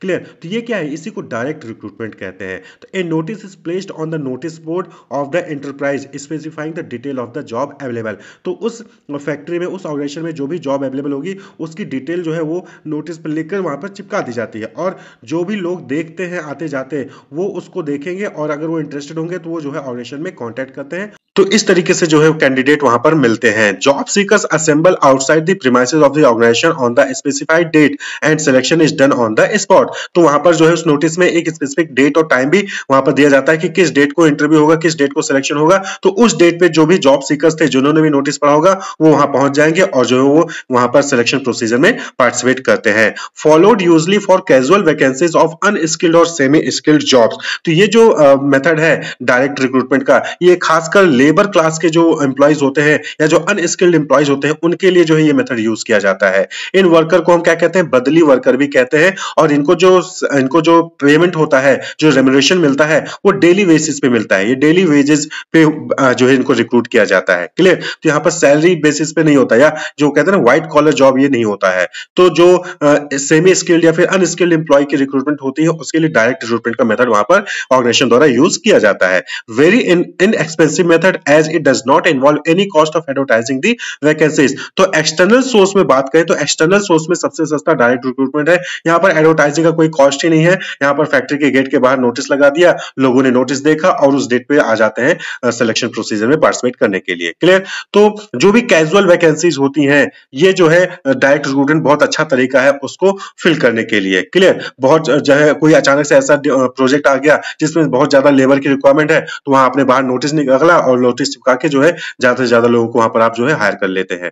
तो जो कैजुअल वैकेंसीज होती है वहां पर डायरेक्ट रिक्रूटमेंट जो है वो अच्छा सोर्स माना जाता है रिक्रूटमेंट का। अगला सोर्स है दैट इज कैजुअल कॉलर्स, इन्हीं को प्रतीक्षा सूची भी कहते हैं। तो बहुत बार होता है कि कई सारे कैंडिडेट को जो है वहां पर जो है वैकेंसीज कम होती है, अप्लाई ज्यादा लोगों ने किया होता है, लेकिन एलिजिबिलिटी क्राइटेरिया उनके पास भी होती है, तो उनको जो है वेटिंग लिस्ट में रख लिया जाता है। या फिर कई बार ऐसा होता है कि ऑर्गेनाइजेशन में जो है वैकेंसीज नहीं होती है, लेकिन फिर भी लोग अप्लाई कर देते हैं, एप्लीकेशन डाल के चले जाते हैं, या फिर अपना सीवी जो है वो सबमिट कर देते हैं। तो ऐसे केस में ऑर्गेनाइजेशन उनका पूरा रिकॉर्ड रखती है, और जब भी ऑर्गेनाइजेशन को रिक्वायरमेंट होती है तो जिन्होंने भी अपनी सीवी पहले ही लाके सबमिट कर दी थी या फिर जो भी वेटिंग लिस्ट में थे उनको कॉल किया जाता है और उनसे उनको जो है सिलेक्शन प्रोसीजर में पार्टिसिपेट करने के लिए बुलाया जाता है। तो उनको हम कहते हैं casual caller. Many reputed business organisation keep a database of unsolicited applicants in their offices. तो आपने देखा होगा ना, प्राइवेट ऑर्गेनाइजेशन में खासकर ये होता है कि लोग जाते हैं अलग अलग कंपनी में, अलग अलग ऑफिसेज में अपना सीवी सबमिट करके आते हैं, और जब भी उनके यहाँ पे वैकेंसी होती है तो वहां से कॉल आता है। तो यही चीज कैजुअल कॉलर्स होता है। A list of such job seekers can be prepared and can be screened to fill the vacancies as they arise. It reduces the cost of recruiting workforce in comparison to other sources. तो यहाँ पर भी क्या होता है कि cost बहुत कम होता है, क्योंकि लोग खुद ही जो है यहाँ पर अपना डिटेल सीवी सबमिट करके जाते हैं, और जब भी ऑर्गेनाइजेशन को रिक्वायरमेंट होगी तो उनको कॉल करके सिलेक्शन प्रोसेस में पार्टिसिपेट करने के लिए बुलाया जा सकता है। नेक्स्ट जो सोर्स है रिक्रूटमेंट का दैट इज एडवर्टीजमेंट, यानी कि विज्ञापन। तो यहाँ पर क्या होता है कि ऑर्गेनाइजेशन में जो भी वैकेंसीज होती हैं उसका एडवर्टीजमेंट जो है वहां पर न्यूज़पेपर में, जर्नल्स में जो है दिया जाता है ऑर्गेनाइजेशन द्वारा, जिससे ज्यादा लोगों को उस वैकेंसीज के बारे में पता चले, उसकी एलिजिबिलिटी क्राइटेरिया क्या होगी, उसका प्रोसीजर क्या होगा सिलेक्शन का, पेमेंट कितना मिलेगा, वो सारा डिटेल जो है उस एडवर्टीजमेंट में होता है। लोग जो है उसको देखते हैं और अप्लाई करते हैं। ठीक है? Most of the senior position of industry as well as a commerce are filled by this method. तो जो भी सीनियर पोजीशंस होती हैं ऑर्गेनाइजेशन में, मैनेजर लेवल की या फिर जो है और सीनियर पोजीशन होती है सीईओ लेवल की, तो डायरेक्टर हो गया, प्रोफेसर हो गए, तो इनकी जो वैकेंसीज होती हैं ये खासकर एडवर्टाइजमेंट के जरिए ही फिल की जाती हैं। तो इनके लिए एडवर्टाइजमेंट न्यूज़पेपर मैगजीन्स में निकाली जाती है और लोग उसको देखते हैं और देख के जो है एप्लीकेशन फॉर्म फिलअप करते हैं। वेबसाइट पे जो है वहां पर एडवर्टाइजमेंट्स आ जाता है। तो it's disadvantage is that it may bring in a flood of response and many time from quite unsuitable candidate. तो यहाँ पर क्या होता है कि एडवर्टीजमेंट दे दिया गया, अब जो है बहुत सारे लोग यहाँ पर अप्लाई कर देते हैं। तो इस केस में क्या होता है कि यहाँ पर कई बार ऐसा होता है कि ऐसे कैंडिडेट्स का भी एप्लीकेशन आ जाता है जो कि एलिजिबल नहीं होते हैं, या फिर जो है सही कैंडिडेट नहीं होते हैं जॉब के लिए, और बहुत ज्यादा यहाँ पर जो है वैकेंसी जो है एप्लीकेशन आ जाता है। तो ये कहीं ना कहीं थोड़ा सा ड्रॉबैक होता है एडवर्टीजमेंट का। लेकिन एक गुड सोर्स है, गुड सोर्स ऑफ रिक्रूटमेंट है, एक्सटर्नल सोर्स ऑफ रिक्रूटमेंट है, जिसके जरिए ज्यादा से ज्यादा जो है एप्लीकेशंस मंगवाए जा सकते हैं प्रोस्पेक्टिव कैंडिडेट से। क्लियर? तो एडवर्टीजमेंट जहां पर न्यूज़पेपर मैगजीन्स में ऑर्गेनाइजेशन अपने वैकेंसीज के बारे में इंफॉर्मेशन छापती है। नेक्स्ट जो है दैट इज एम्प्लॉयमेंट एक्सचेंज। क्या है एम्प्लॉयमेंट एक्सचेंज? जिसको हम रोजगार कार्यालय कहते हैं। यहाँ पर क्या होता है कि गवर्नमेंट जो है, स्टेट गवर्नमेंट होगी, सेंट्रल गवर्नमेंट होगी, ये अपना ऑफिस सेटअप करती है, अपना ऑफिस सेटअप करती है जहां पर जिनको जॉब चाहिए वो रजिस्टर करते हैं, और वो ऑर्गेनाइजेशन जिनको वैकेंसी, जहां पर वैकेंसीज है वो भी वहां पर अपनी वैकेंसीज का जो है वहां पर डिटेल जो है भेजते हैं उस गवर्नमेंट ऑर्गेनाइजेशन में। और उसके बाद गवर्नमेंट जो ऑफिस बनाया गया है वो लोग जिसको जॉब चाहिए और जिनको कैंडिडेट चाहिए उनको मिलवाते हैं और जो है सिलेक्शन प्रोसीजर वहां पर कंप्लीट करवाते हैं।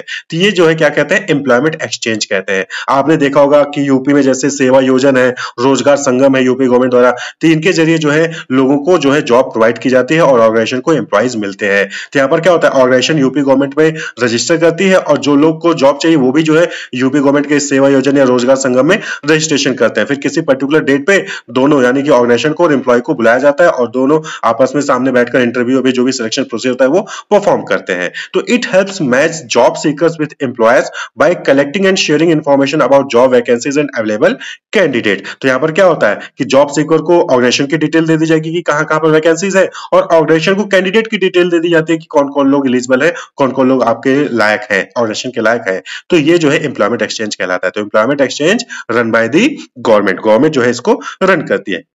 तो ये तो हो गया कि गवर्नमेंट रन करती है। इसी तरीके से मार्केट में बहुत सारे प्राइवेट एजेंसीज हैं, मैनेजमेंट कंसल्टेंट हैं, जो कि यही काम करती हैं। ये क्या करती हैं कि जिनको भी जॉब चाहिए उनका डिटेल अपने यहाँ पर, डेटा अपने यहाँ पर रखती हैं, और जब भी ऑर्गेनाइजेशन में वैकेंसीज आती हैं तो ऑर्गेनाइजेशन इनसे कॉन्टैक्ट करता है और ये जो है eligible candidate, qualified candidate organisation को प्रोवाइड करती है। तो these agencies compile biodata of large number of candidates and recommend suitable name to their clients. तो जो भी ऑर्गेनाइजेशन इनके कॉन्टैक्ट में होते हैं उनको जो है सुटेबल कैंडिडेट का जो है वो डिटेल ये जो है फॉरवर्ड करती हैं। तो ये सभी जॉब सीकर्स से जो है डिटेल अपने पास रख लेंगी और जैसे ही वैकेंसी जाएंगे ऑर्गेनाइजेशन में तो उनकी डिटेल वहां पर भेज देती हैं, और अगर ऑर्गेनाइजेशन को सही लगेगा तो उस कैंडिडेट को जो है वो सिलेक्शन प्रोसीजर के लिए बुला लेती है। तो such agencies charge fee for their services and they are useful where extensive screening is required. तो ये जो एजेंसीज होती है ये क्या करती है? फीस चार्ज करती हैं। जो जॉब सीकर होता है उनसे भी कुछ फीस लेंगी, और जो ऑर्गेनाइजेशन है जिनको अच्छे कैंडिडेट चाहिए, क्वालिफाइड कैंडिडेट चाहिए, उनसे भी जो है यहाँ पर फीस लेती हैं। तो ये प्लेसमेंट एजेंसी प्राइवेट एजेंसीज होती हैं। They maintain data bank of person with different qualification and skills and even advertise the job on behalf of their client to recruit right type of personnel. तो ये जो है इनके पास पूरा data bank होता है डिफरेंट पर्सनस का, different job seekers का, उनकी क्वालिफिकेशन, उसकी स्किल्स पूरी डिटेल होगी। और अगर कभी ऐसी रिक्वायरमेंट होती है कि उनके पास ऐसे कैंडिडेट नहीं है तो उस केस में ये ऑर्गेनाइजेशन के बिहाफ से एडवर्टीजमेंट भी करते हैं, जिससे कि उनके पास जो भी ऑर्गेनाइजेशन को रिक्वायरमेंट है उस हिसाब से कैंडिडेट उनके पास आ जाए। तो ये प्लेसमेंट एजेंसीज और मैनेजमेंट कंसल्टेंट कहलाते हैं। क्लियर? वहीं पर नेक्स्ट जो एक्सटर्नल सोर्स का method that is campus recruitment. सभी को पता होगा, आप सभी स्टूडेंट्स, आपको पता है कि कैंपस रिक्रूटमेंट क्या होता है। कैंपस रिक्रूटमेंट में क्या होता है कि जैसे ही जो स्टूडेंट होता है वो फाइनल सेमेस्टर में जाता है या फिर फाइनल सेमेस्टर का एग्जाम दे लेता है, उसके बाद कॉलेज में ही ऑर्गेनाइजेशंस को बुलाया जाता है, कॉलेज में ही जो है वहां पर इंटरव्यू होता है, सिलेक्शन प्रोसीजर परफॉर्म किया जाता है और कॉलेज से ही उसको सिलेक्ट करके ऑर्गेनाइजेशन में लेकर जाकर काम करवाया जाता है, वैकेंसीज को फिल किया जाता है। तो इसी को कैंपस रिक्रूटमेंट कहते हैं। तो यहाँ पर क्या होता है कि जो ऑर्गेनाइजेशन है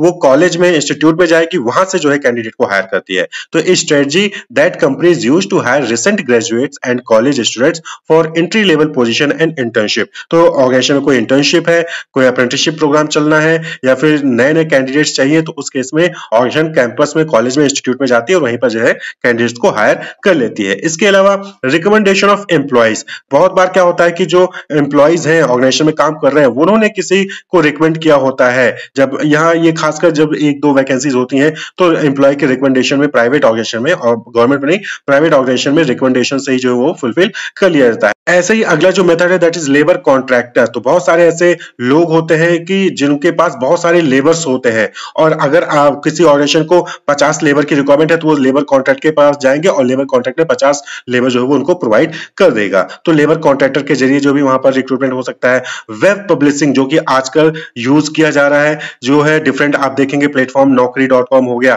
तो यहाँ पर क्या होता है कि लोग जिनको वैकेंट जॉब चाहिए वो वहां पर रजिस्ट्रेशन करते हैं और जो ऑर्गेनाइजेशन की डिटेल होती है वो naukri.com से प्रोवाइड कर जाती है कैंडिडेट को, और कैंडिडेट जो है वहां पर अप्लाई करता है। इसी तरीके से जो ऑर्गेनाइजेशन के खुद के वेबसाइट्स होते हैं वहां पर भी जो है एडवर्टीजमेंट, वहां पर भी जो है नोटिस वहां पर रिलीज की जाती है ऑर्गेनाइजेशन द्वारा। तो वेब पब्लिशिंग के जरिए भी जो है वहां पर रिक्रूटमेंट जो है एप्लीकेशन कैंडिडेट से मंगवाए जाते हैं। और इसी तरीके से आजकल एडवर्टीजमेंट ऑन टेलीविजन पे भी जो है एडवर्टीजमेंट देखकर जो है कैंडिडेट को स्टिमुलेट किया जाता है कि वो भी जो भी जॉब वैकेंसीज हैं उसके लिए अप्लाई वो करे। तो ये जो है डिफरेंट सोर्सेज हैं, एक्सटर्नल सोर्सेज हैं। क्लियर? बात कर लें कि एक्सटर्नल सोर्स के मेरिट क्या है, बेनिफिट क्या है। तो the management can attract qualified candidate and trained people to apply for vacant job in the organisation में जो भी वैकेंसी है, जो भी जॉब वैकेंट है, उसके लिए ट्रेंड पीपल और क्वालिफाइड पीपल जो है अट्रैक्ट किया जा सकता है मैनेजमेंट द्वारा एक्सटर्नल सोर्स से। वाइडर चॉइस, यहाँ पर क्या है कि लिमिटेड चॉइस नहीं है कि आपके पास जो भी एम्प्लॉइज है उन्हीं का ट्रांसफर या प्रमोशन करोगे, नहीं, यहाँ पर वाइडर चॉइस है। पूरा पब्लिक जो है बाहर जो भी अवेलेबल है, जो भी एलिजिबल कैंडिडेट है वो आपके पास ऑप्शन अवेलेबल होता है। तो यहाँ पर लार्ज नंबर ऑफ एप्लीकेंट्स जो है आउटसाइड द ऑर्गेनाइजेशन उसके लिए अप्लाई करते हैं और कंपनी के पास वाइडर चॉइस होता है। 10 वैकेंसी है, 10 वैकेंसी को फुलफिल करने के उनके पास लाखों के एप्लीकेशन होते हैं, उसमें से वो सेलेक्ट कर सकते हैं बेस्ट कैंडिडेट को। तो वाइडर चॉइस अवेलेबल होता है। फ्रेश टैलेंट, यहाँ पर क्या है कि जो भी नया टैलेंट है, नए कैंडिडेट है, उनको जो है रिक्रूट करने का यहाँ पर मौका मिलता है। Competitive spirit in the existing employee, और जब बाहर से लोग रिक्रूट करके लाए जाएंगे तो ऐसे में जो एग्जिस्टिंग एम्प्लॉय है उनके अंदर भी जो है कहीं ना कहीं कंपटीशन की भावना बढ़ेगी। वो आउटसाइडर से compete करना चाहेंगे, वो दिखाना चाहेंगे कि हम पुराने एम्प्लॉय हैं तो हमारी परफॉर्मेंस अच्छी है एज पर कंपेयर टू नए। तो ये जो है मेरिट है एक्सटर्नल सोर्स के। वहीं पर लिमिटेशन भी है। लिमिटेशंस क्या है? सबसे पहला चीज़ कि डिससेटिस्फैक्शन अमॉन्ग एग्जिस्टिंग स्टाफ। भाई बट ऑब्वियस बात है कि जब बाहर से हायरिंग की जाएगी तो ऐसे में जो एग्जिस्टिंग स्टाफ है उनको लगेगा कि हमारा ट्रांसफर, हमारा प्रमोशन होने के चांसेस वहाँ पर कम है। तो ऐसे में वो जो है कहीं ना कहीं उनकी प्रोडक्टिविटी थोड़ी सी डिक्रीज होने लगती है। लेंदी प्रोसेस, जो एक्सटर्नल सोर्स से रिक्रूटमेंट का प्रोसेस वो लेंदी प्रोसेस है। यहाँ पर क्या होता है कि आज जो है ऑर्गेनाइजेशन एडवर्टीजमेंट निकालेगी, उसके बाद 1 महीने तक एप्लीकेशन मंगवाती है, फिर 1 महीने बाद जो है उसके बाद जो है रिटन एग्जामिनेशन की डेट आएगी, फिर मेडिकल एग्जामिनेशन होगा, फिर उनको ट्रेनिंग प्रोवाइड की जाएगी। तो ऐसे में 6 महीना 1 साल जो है लग जाता है। तो लेंदी प्रोसेस होता है एक्सटर्नल सोर्स से रिक्रूटमेंट करवाने का।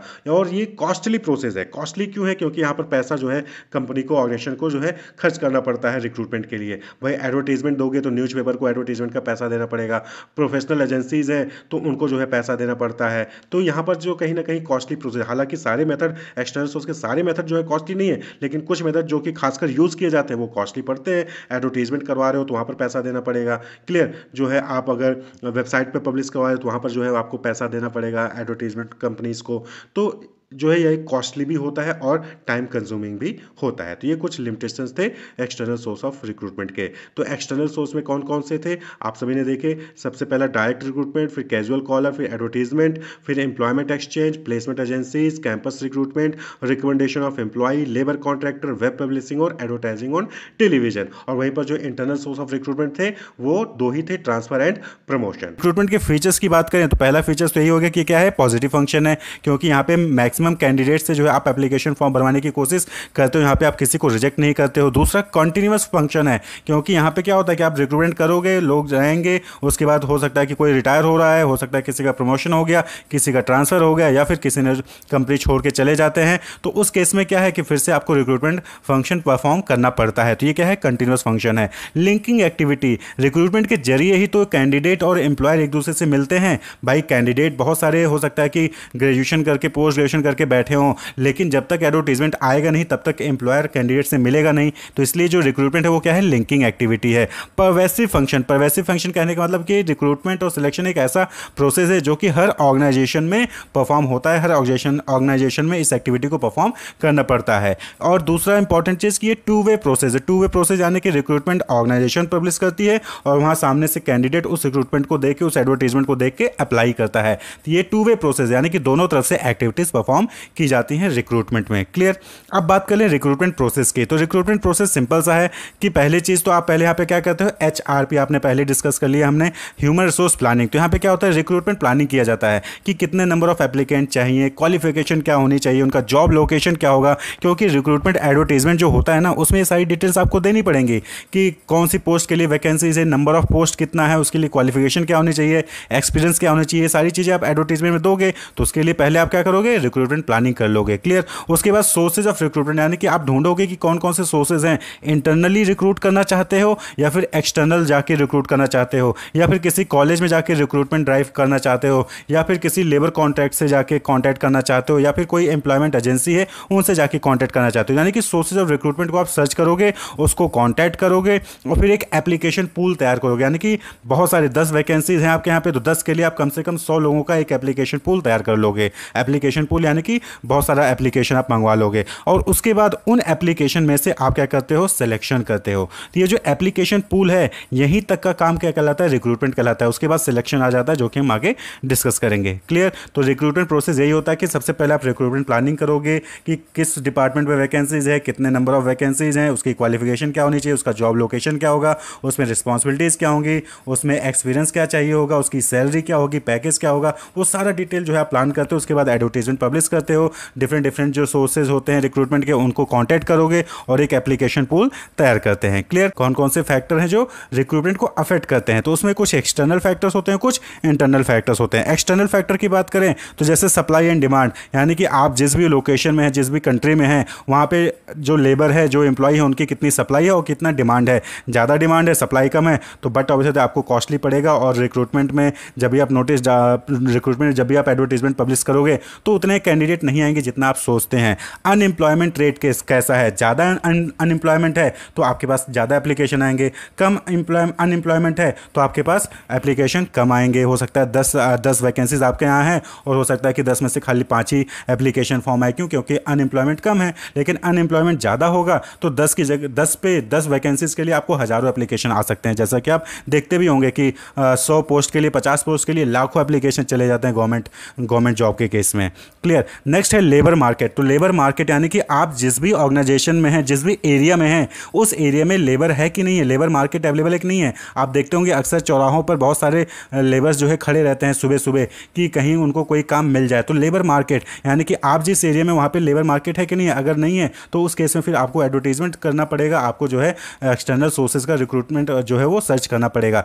इमेज और गुडविल, नॉर्मली क्या होता है कि जो ऑर्गेनाइजेशन अच्छे होते हैं, जिनका एक गुडविल होता है मार्केट में, उनमें जो है लोग आसानी से उनको जो है कैंडिडेट मिल जाते हैं। लेकिन अगर आपके ऑर्गेनाइजेशन का गुडविल अच्छा नहीं है, इमेज अच्छा नहीं है, तो आपको कैंडिडेट आसानी से नहीं मिलते हैं। तो ये अफेक्ट करता है रिक्रूटमेंट का। आप कितना भी एडवर्टीजमेंट दिखा लो, अगर आपकी कंपनी का गुडविल नहीं है या फिर आप अच्छा सैलरी पैकेज नहीं दे रहे हो तो आपके पास कोई नहीं आएगा। वहीं पर कॉम्पिटिटर, आपके कॉम्पिटिटर्स भी होते हैं जो अच्छे अच्छे कैंडिडेट्स पहले से लेकर चले जाते हैं। तो कॉम्पिटिशन भी अगर है ज़्यादा तो उस केस में भी आपको जो है कैंडिडेट या रिक्रूटमेंट कहीं ना कहीं उसका इम्पैक्ट आपको ऊपर अच्छा नहीं पड़ता, यानी कि ज़्यादा एप्लीकेशन आपके पास नहीं आते हैं। नेक्स्ट है पॉलिटिकल, सोशल, लीगल एनवायरनमेंट। इसकी वजह से भी जो है कहीं ना कहीं रिक्रूटमेंट पे इफेक्ट पड़ता है, क्योंकि जैसे सपोज करें कि रिजर्वेशन है तो रिजर्वेशन की वजह से भी हो सकता है। बहुत बार ऐसा होता है कि जो एसटी की जो वैकेंसीज होती हैं एसटी कैटेगरी की, वो वैकेंट रह जाती हैं क्योंकि उनको कैंडिडेट मिलता ही नहीं है। तो उसकी वजह से कहीं ना कहीं ऑर्गेनाइजेशन का काम जो है वो हैम्पर करता है। अब उनको तो एसटी कैंडिडेट के लिए सीट रिजर्व है, उतना कैंडिडेट चाहिए ही, लेकिन उनको डिजर्विंग कैंडिडेट नहीं मिलता, तो उसकी वजह से कहीं ना कहीं ऑर्गेनाइजेशन का काम जो है वो हैम्पर करता है। तो ये फैक्टर्स हैं जो अफेक्ट करते हैं। इसके बाद कुछ इंटरनल फैक्टर्स हैं जैसे कि नेचर ऑफ प्रोडक्ट, यानी कि प्रोडक्ट का नेचर क्या है, कैसा प्रोडक्ट बनाया जा रहा है, उसके बेसिस से भी। अब प्रोडक्ट ऐसा है कि जो कैंडिडेट है उसके लिए वो काम ही नहीं करना चाहता है तो अप्लाई ही नहीं करेगा। तो नेचर ऑफ प्रोडक्ट कैसा है, कंपनी का पे पैकेज कैसा है। अगर लोअर पे पैकेज है तो अब कैंडिडेट अप्लाई नहीं करेगा, लेकिन पैकेज अच्छा है तो कैंडिडेट ज़्यादा से ज़्यादा आपके पास आएंगे। साइज ऑफ फर्म बड़ी है या फिर फर्म छोटी है। कॉस्ट ऑफ रिक्रूटमेंट, यानी कि रिक्रूटमेंट की कॉस्ट क्या है, यानी कि जो एडवर्टीजमेंट्स देते हैं, जो ऑनलाइन वेबसाइट का यूज़ करते हैं, तो उसमें जो भी एडवर्टीजमेंट दे रहे हैं तो उसकी कॉस्ट क्या आती है, वो भी कहीं ना कहीं अफेक्ट डालता है रिक्रूटमेंट में। भाई एडवर्टीजमेंट पे ज़्यादा कॉस्ट आ रही तो कंपनी एडवर्टीजमेंट करेगी नहीं, और जब एडवर्टीजमेंट करेगी नहीं तो उसके पास ज़्यादा कैंडिडेट्स आएंगे नहीं। टाइप ऑफ वर्क, किस टाइप का काम जो है परफॉर्म करना है उस पोस्ट में, उस ऑर्गेनाइजेशन में, तो उस पर भी डिपेंड करता है कि कैंडिडेट ज़्यादा अप्लाई करेंगे या फिर कम अप्लाई करेंगे। क्लियर। तो ये जो है फैक्टर्स थे जो कि अफेक्ट करते हैं रिक्रूटमेंट को, यानी कि ज़्यादा एप्लीकेशन आएंगे कि कम एप्लीकेशन आएंगे, इन फैक्टर्स पे डिपेंड करता है। रिक्रूटमेंट के लिए एडवर्टीजमेंट ज़्यादा करेंगे, कौन सा सोर्स यूज़ करेंगे, कौन सा सोर्स यूज़ नहीं करेंगे, वो भी इन फैक्टर पे है। भाई किसी कंपनी में कॉस्ट ऑफ रिक्रूटमेंट ज़्यादा आ रही है, यानी एडवर्टीजमेंट करने की ज़्यादा आ रही है, तो वो क्या करेगा, वो इंटरनल सोर्स का यूज़ कर लेगा। वो जिस एम्प्लॉय को निकाला होगा उसको दोबारा बुला लेगा, नए एम्प्लॉय को चूज ही नहीं करेगा, एक्सटर्नल सोर्स पे जाएगा नहीं। डिफरेंट फैक्टर्स हैं जो कि अफेक्ट करते हैं रिक्रूटमेंट प्रोसेस को। सपोज कि किसी ऑर्गेनाइजेशन में 5 मैनेजरियल पोस्ट जो है वो वैकेंट है और उसके लिए जो ऑर्गेनाइजेशन है वो जो है रिक्रूटमेंट स्टार्ट कर देती है। तो रिक्रूटमेंट में क्या होता है कि वहां वहां पर जो है ऑर्गेनाइजेशन एडवर्टाइजमेंट्स निकालेगी, चाहे फैक्ट्री के गेट के बाहर जो है वहां पर नोटिस लगाएगी, या फिर जो है नॉर्मली मैनेजर पोस्ट के लिए एडवर्टाइजमेंट जो है अपने वेबसाइट पर या फिर न्यूज़पेपर में ऑर्गेनाइजेशन जो है पब्लिश करती है। तो वहां पर जो उस एडवर्टाइजमेंट में है पूरा डिटेल रहेगा कि क्या उनसी पोस्ट है, क्या एक्टिविटी परफॉर्म करनी पड़ेगी, क्या सैलरी मिलेगा और एलिजिबिलिटी क्राइटेरिया क्या है, वो सारी चीजें डिटेल मेंशन रहती है। उस एडवर्टाइजमेंट को देखकर जो एलिजिबल कैंडिडेट होते हैं वो लोग अप्लाई करेंगे, जो कैंडिडेट होंगे उस एडवर्टाइजमेंट को देखेंगे वो लोग अप्लाई करेंगे उस पोस्ट के लिए। क्लियर? तो यहां तक का जो प्रोसेस होता है वो रिक्रूटमेंट होता है, यानी कि ऑर्गेनाइजेशन के पास डिफरेंट लोगों का एप्लीकेशन फॉर्म आना, सीवी यानी रेज्यूमे आना, ये पूरा प्रोसेस क्या हो गया? रिक्रूटमेंट हो गया। अब ऑर्गेनाइजेशन में 5 ही सीट वैकेंट है, लेकिन उस एडवर्टाइजमेंट को देख के, वेबसाइट पे एडवर्टाइजमेंट को देखकर बहुत लोगों ने अप्लाई कर दिया, लाखों करोड़ों लोगों ने अप्लाई कर दिया। तो अब क्या करना होगा? अब जो है जो एलिजिबल कैंडिडेट हैं उनमें से बेस्ट कैंडिडेट, बेस्ट 5 कैंडिडेट जो है वो सिलेक्ट करना होगा ऑर्गेनाइजेशन को, और इसी प्रोसेस को क्या कहते हैं? सिलेक्शन कहते हैं। यानी कि लाखों करोड़ों जो है एप्लीकेशन आया हुआ है या हजारों एप्लीकेशन आया हुआ है, उनमें से बेस्ट 5 को सिलेक्ट करना ही सिलेक्शन प्रोसीजर कहलाता है। क्लियर? तो selection is the process of identifying and choosing the best person out of a number of prospective candidate for a job. तो किसी जॉब के लिए जो नंबर ऑफ कैंडिडेट ने एप्लीकेशन भेजा है उनमें से बेस्ट पर्सन को आइडेंटिफाई करना, उसको सिलेक्ट करना ही, उसको चूज करना ही सिलेक्शन कहलाता है। क्लियर? तो ये रिक्रूटमेंट के बाद का प्रोसेस है, यानी कि जो ऑर्गेनाइजेशन है उन्होंने एडवर्टाइजमेंट निकाला, एडवर्टाइजमेंट को देखकर डिफरेंट जो कैंडिडेट है उन्होंने एप्लीकेशन फॉर्म भरा, ऑर्गेनाइजेशन के पास एप्लीकेशन फॉर्म ढेरों सारे आ गया। अब उनमें से जो है बेस्ट कैंडिडेट को सिलेक्ट करना, बेस्ट कैंडिडेट को चूज करना पर्टिकुलर जॉब के लिए, ये जो है सिलेक्शन कहलाता है। क्लियर? तो अब सिलेक्शन में होता क्या है, इसको हम नेगेटिव प्रोसेस कहते हैं। रिक्रूटमेंट को क्या था, हम उसको पॉजिटिव प्रोसेस कहते हैं, क्योंकि एडवर्टाइजमेंट देखकर जितने लोग चाहे उतने लोग अप्लाई कर सकते हैं। लेकिन सिलेक्शन क्या होता है? सिलेक्शन नेगेटिव प्रोसेस होता है। क्यों? क्योंकि यहां पर अलग अलग जो है स्टेप्स परफॉर्म किए जाते हैं। एक candidate are required to take series of employment test and interview. तो सिलेक्शन में इंटरव्यू होगा, टेस्ट होगा, मेडिकल एग्जामिनेशन होंगे, और हर स्टेज पे कहीं ना कहीं बहुत सारे कैंडिडेट जो है वो बाहर निकल जाते हैं और कुछ ही जो है अगले लेवल पे जाते हैं। बहुत सारे कैंडिडेट बाहर हो जाएंगे और कुछ ही कैंडिडेट जो है वो नेक्स्ट स्टेप पे जाते हैं, नेक्स्ट स्टेज पे जाते हैं। तो इसीलिए इसको नेगेटिव प्रोसेस कहते हैं, क्योंकि लास्ट में जाके हजारों लोगों ने अप्लाई किया है और 1000 में से लास्ट में जाके खाली 5 ही लोग सिलेक्ट होंगे, बाकी सब बाहर हो जाएंगे। तो इसीलिए इसको नेगेटिव प्रोसेस कहा जाता है। At every stage many are eliminated and few move on to the next stage until the right type is found. तो जब तक 5 वो बेस्ट कैंडिडेट ना मिल जाए तब तक जो है वहां पर अलग अलग स्टेजेस पे अलग अलग लोग बाहर होते जाएंगे और लास्ट स्टेज पे खाली 5 ही लोग बचेंगे जिनको सिलेक्ट किया जाता है। क्लियर? यहाँ पे 5 एग्जांपल है, 10 लोग चाहिए, हजारों लोग चाहिए, वो डिपेंड करता है कि कितनी वैकेंसीज है। क्लियर? तो किसी ऑर्गेनाइजेशन को 5 चाहिए तो इसलिए हम यहाँ पर 5 का एग्जांपल ले रहे हैं। क्लियर हो गया? तो सिलेक्शन में क्या हो गया कि जो डिफरेंट एप्लीकेशंस आए हैं जॉब वैकेंसी के लिए, उसमें से बेस्ट कैंडिडेट को चूज करना ही सिलेक्शन प्रोसीजर कहलाता है। सिलेक्शन को हम नेगेटिव प्रोसेस कहते हैं, क्योंकि सिलेक्शन प्रोसेस में अलग अलग स्टेज होते हैं और हर स्टेज में कोई ना कुछ कैंडिडेट बाहर हो जाते हैं। जैसे कि किसी गवर्नमेंट पोस्ट के लिए जो है 1000 वैकेंसी आई है, अब उसके लिए लाखों लोगों ने अप्लाई किया है, तो उसमें से क्या होगा कि बहुत सारे ऐसे लोग होंगे जो रिटन एग्जामिनेशन होगा उसमें ही जो है वो जो कट ऑफ मार्क होता है वो नहीं ला पाते, तो पहले ही रिटन एग्जामिनेशन ही बाहर हो जाते हैं। उसके बाद जिन्होंने रिटन एग्जामिनेशन क्वालिफाई किया उनको सेकंड पेपर देना पड़ता है, तो उसमें बहुत सारे लोग जो है मेन एग्जामिनेशन जो होता है उसमें बहुत सारे लोग बाहर हो जाते हैं। फिर जो मेन एग्जामिनेशन में क्वालिफाई करेंगे उनको इंटरव्यू होगा, उस इंटरव्यू में जो है बहुत सारे लोग बाहर हो जाते हैं। तो ऐसे में लास्ट में जाके कुछ ही लोग बचेंगे जो कि सिलेक्ट होते हैं, तो इसलिए इसको नेगेटिव प्रोसेस कहा जाता है। क्लियर? डिफिनेशंस है सिलेक्शन की, जैसे according to Steven P Robbins and Mary Coulter, उन्होंने क्या कहा? Selection is the process of screening job applications to ensure that the most appropriate candidate are hired. तो यहाँ पे क्या था, जो जॉब एप्लीकेशंस होते हैं उनको स्क्रीनिंग किए जाते हैं, उनकी चेकिंग की जाती है जिससे कि आप अप्रोप्रिएट कैंडिडेट को हायर कर सकें। वहीं पे दूसरी डिफिनेशन है अकॉर्डिंग टू डेली ऑर्डर, उन्होंने कहा कि selection is the process by which candidate for employment are divided into 2 classes. Selection एक ऐसा प्रोसेस है जहां पे जो कैंडिडेट होते हैं उनको आप जो है 2 क्लासेस से डिवाइड कर देते हो, those who will be offered employment यानी जिनको नौकरी मिलेगी, and those who will not जिनको नौकरी नहीं मिलेगी। बट ऑब्वियसली बताए सिलेक्शन 10 वैकेंसीज है, 1000 ने अप्लाई किया है, तो क्या कहोगे आप? 990 लोगों को ना कह दोगे और 10 लोगों को हाँ कहोगे, तो ये चीज क्या है? सिलेक्शन कहलाती है। क्लियर? अब बात कर ले प्रोसेस ऑफ सिलेक्शन की कि क्या प्रोसेस है, क्या स्टेप्स होते हैं सिलेक्शन में। तो सबसे पहली चीज कि बहुत सारे एप्लीकेशन ऑर्गेनाइजेशन के पास आ गए हैं, अब वो जो एप्लीकेशन फॉर्म आए हैं उसकी स्क्रीनिंग की जाती है, जिसको कहते हैं preliminary screening. Preliminary screening means eliminating unqualified or unfit job seekers based on the information supplied in the application form. तो एप्लीकेशन फॉर्म में जो भी इंफॉर्मेशन कैंडिडेट द्वारा सप्लाई किया गया है उसके बेसिस पे जो अनक्वालिफाइड या फिर अनफिट है उस जॉब के लिए उनको एलिमिनेट कर देना, उनको डिस्क्वालीफाई कर देना, उनको बाहर कर देना। और जो एप्लीकेशन फॉर्म के बेसिस पे जो बेस्ट होंगे उनको जो है आगे के स्टेज पे लेकर जाना। तो प्रीलिमिनरी इंटरव्यूज भी होते हैं that help reject misfit for reason which did not appear in the application form. तो यहाँ पर क्या होता है कि बहुत बार आपके कैंडिडेट जब फॉर्म फिल करता है तो नॉर्मली प्राइवेट ऑर्गेनाइजेशन में खासकर होता है कि वहां पर किसी ने अपनी सीवी भेजी है किसी ऑर्गेनाइजेशन में, तो वहां से कॉल आती है पहले ये चेक करने के लिए कि जिस भी पोस्ट के लिए ऑर्गेनाइजेशन को जो है कैंडिडेट चाहिए क्या वो उसके लिए एलिजिबल है कि नहीं है। अगर शुरुआत में बात कर ली जाएगी अगर एलिजिबल होंगे तो वहीं पे उसको जो है एलिमिनेट कर देते हैं, उसको डिस्क्वालीफाई कर देते हैं, फिर किसी और से कॉन्टेक्ट करेंगे। तो प्रीलिमिनरी स्क्रीनिंग यानी कि यहां पर क्या होगा, यहाँ पे बेसिक इंटरव्यू होता है और जो है उसके एप्लीकेशन फॉर्म को चेक किया जाता है कि ये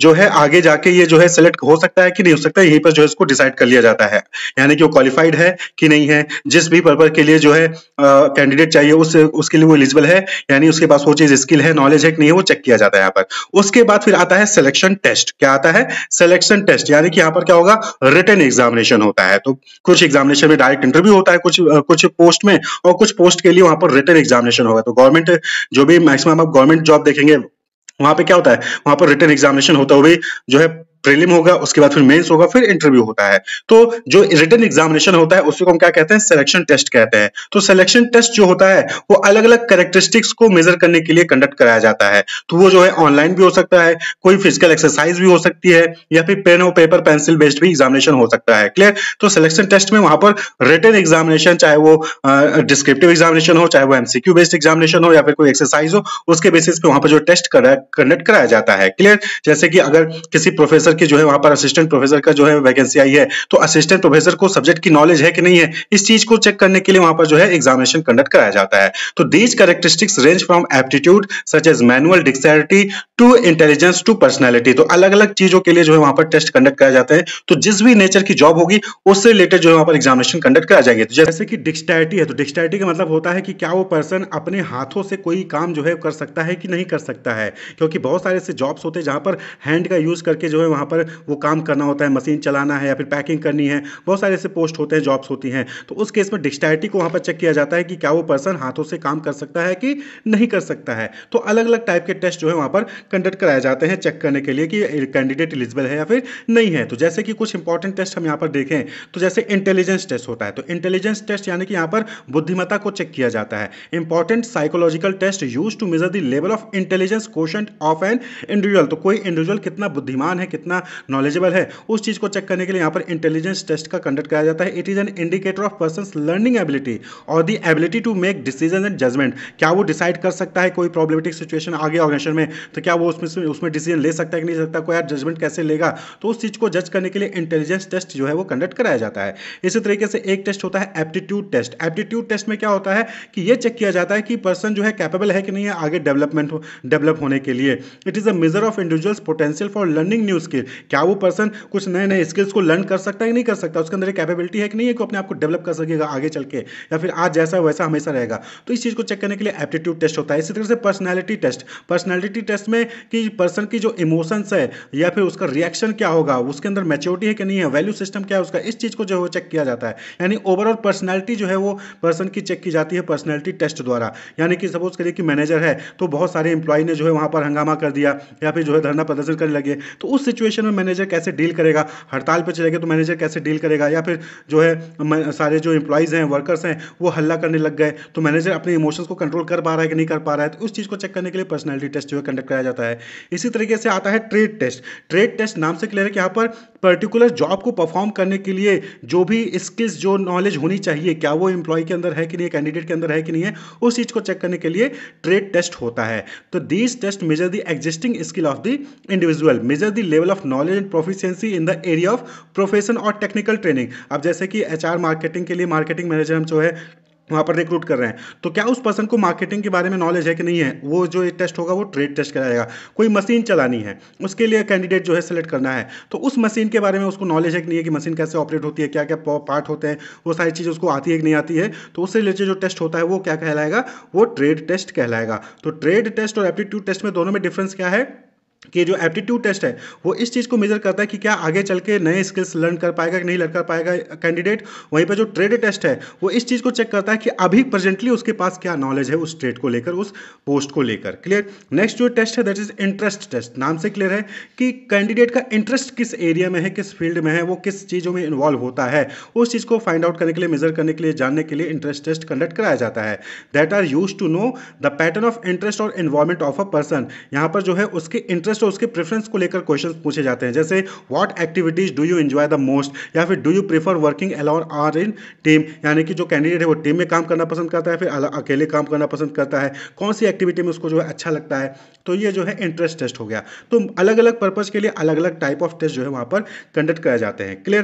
तो पहले क्या हुआ, पहले प्रीलिमिनरी जो है स्क्रीनिंग हुई, वहाँ पर डॉक्यूमेंट्स की, बहुत सारे ऐसे लोग होते हैं जिनके परसेंटेज कम होते हैं, वो वहीं पे बाहर हो जाएंगे, या फिर उन्होंने कोई गलत फॉर्म, गलत डिटेल भर दी, वहाँ पे वो बाहर हो जाते हैं। क्लियर। एज लिमिट फुलफिल नहीं हुआ तो वहाँ पे वो बाहर हो जाएंगे। तो प्रीलिमिनरी स्क्रीनिंग हो गया। उसके बाद जो है वहाँ पर रिटन एग्जामिनेशन यानी सिलेक्शन टेस्ट कंडक्ट कराया जाता है। अब उसके बाद रिटन एग्जामिनेशन में अलग अलग है, कहीं पे एक ही एग्जामिनेशन होता है, कहीं पे पहले प्रीलिम होगा, उसके बाद फिर मेंस होगा। क्लियर। उसके बाद जो लोग ये सिलेक्शन टेस्ट क्वालिफाई कर लेते हैं, बहुत से लोग तो क्या हो जाएगा यहीं पे बाहर हो जाएंगे, लेकिन बहुत से लोग होंगे जो क्वालिफाई कर ले जाएंगे, जो भी कट ऑफ आएगा उससे ज़्यादा मार्क्स उनके पास आएंगे, तो उनका क्या होगा, अब इंटरव्यू होगा। क्या होगा, इंटरव्यू, जिसको हम कहते हैं एम्प्लॉयमेंट इंटरव्यू। तो ये क्या होता है, यहाँ पर जो है एक टीम होगी, वो टीम जो है हर कैंडिडेट को इंटरव्यू करेगी, यानी कि वहाँ पर कन्वर्सेशन करेगी। तो in depth conversation conducted to evaluate the applicant suitability for the job. तो 4-5 लोगों की टीम बना दी जाएगी और वो 4-5 लोग हर कैंडिडेट को जो है वहाँ पर सवाल पूछेंगे, फेस टू फेस वहाँ पर कम्युनिकेशन होगा,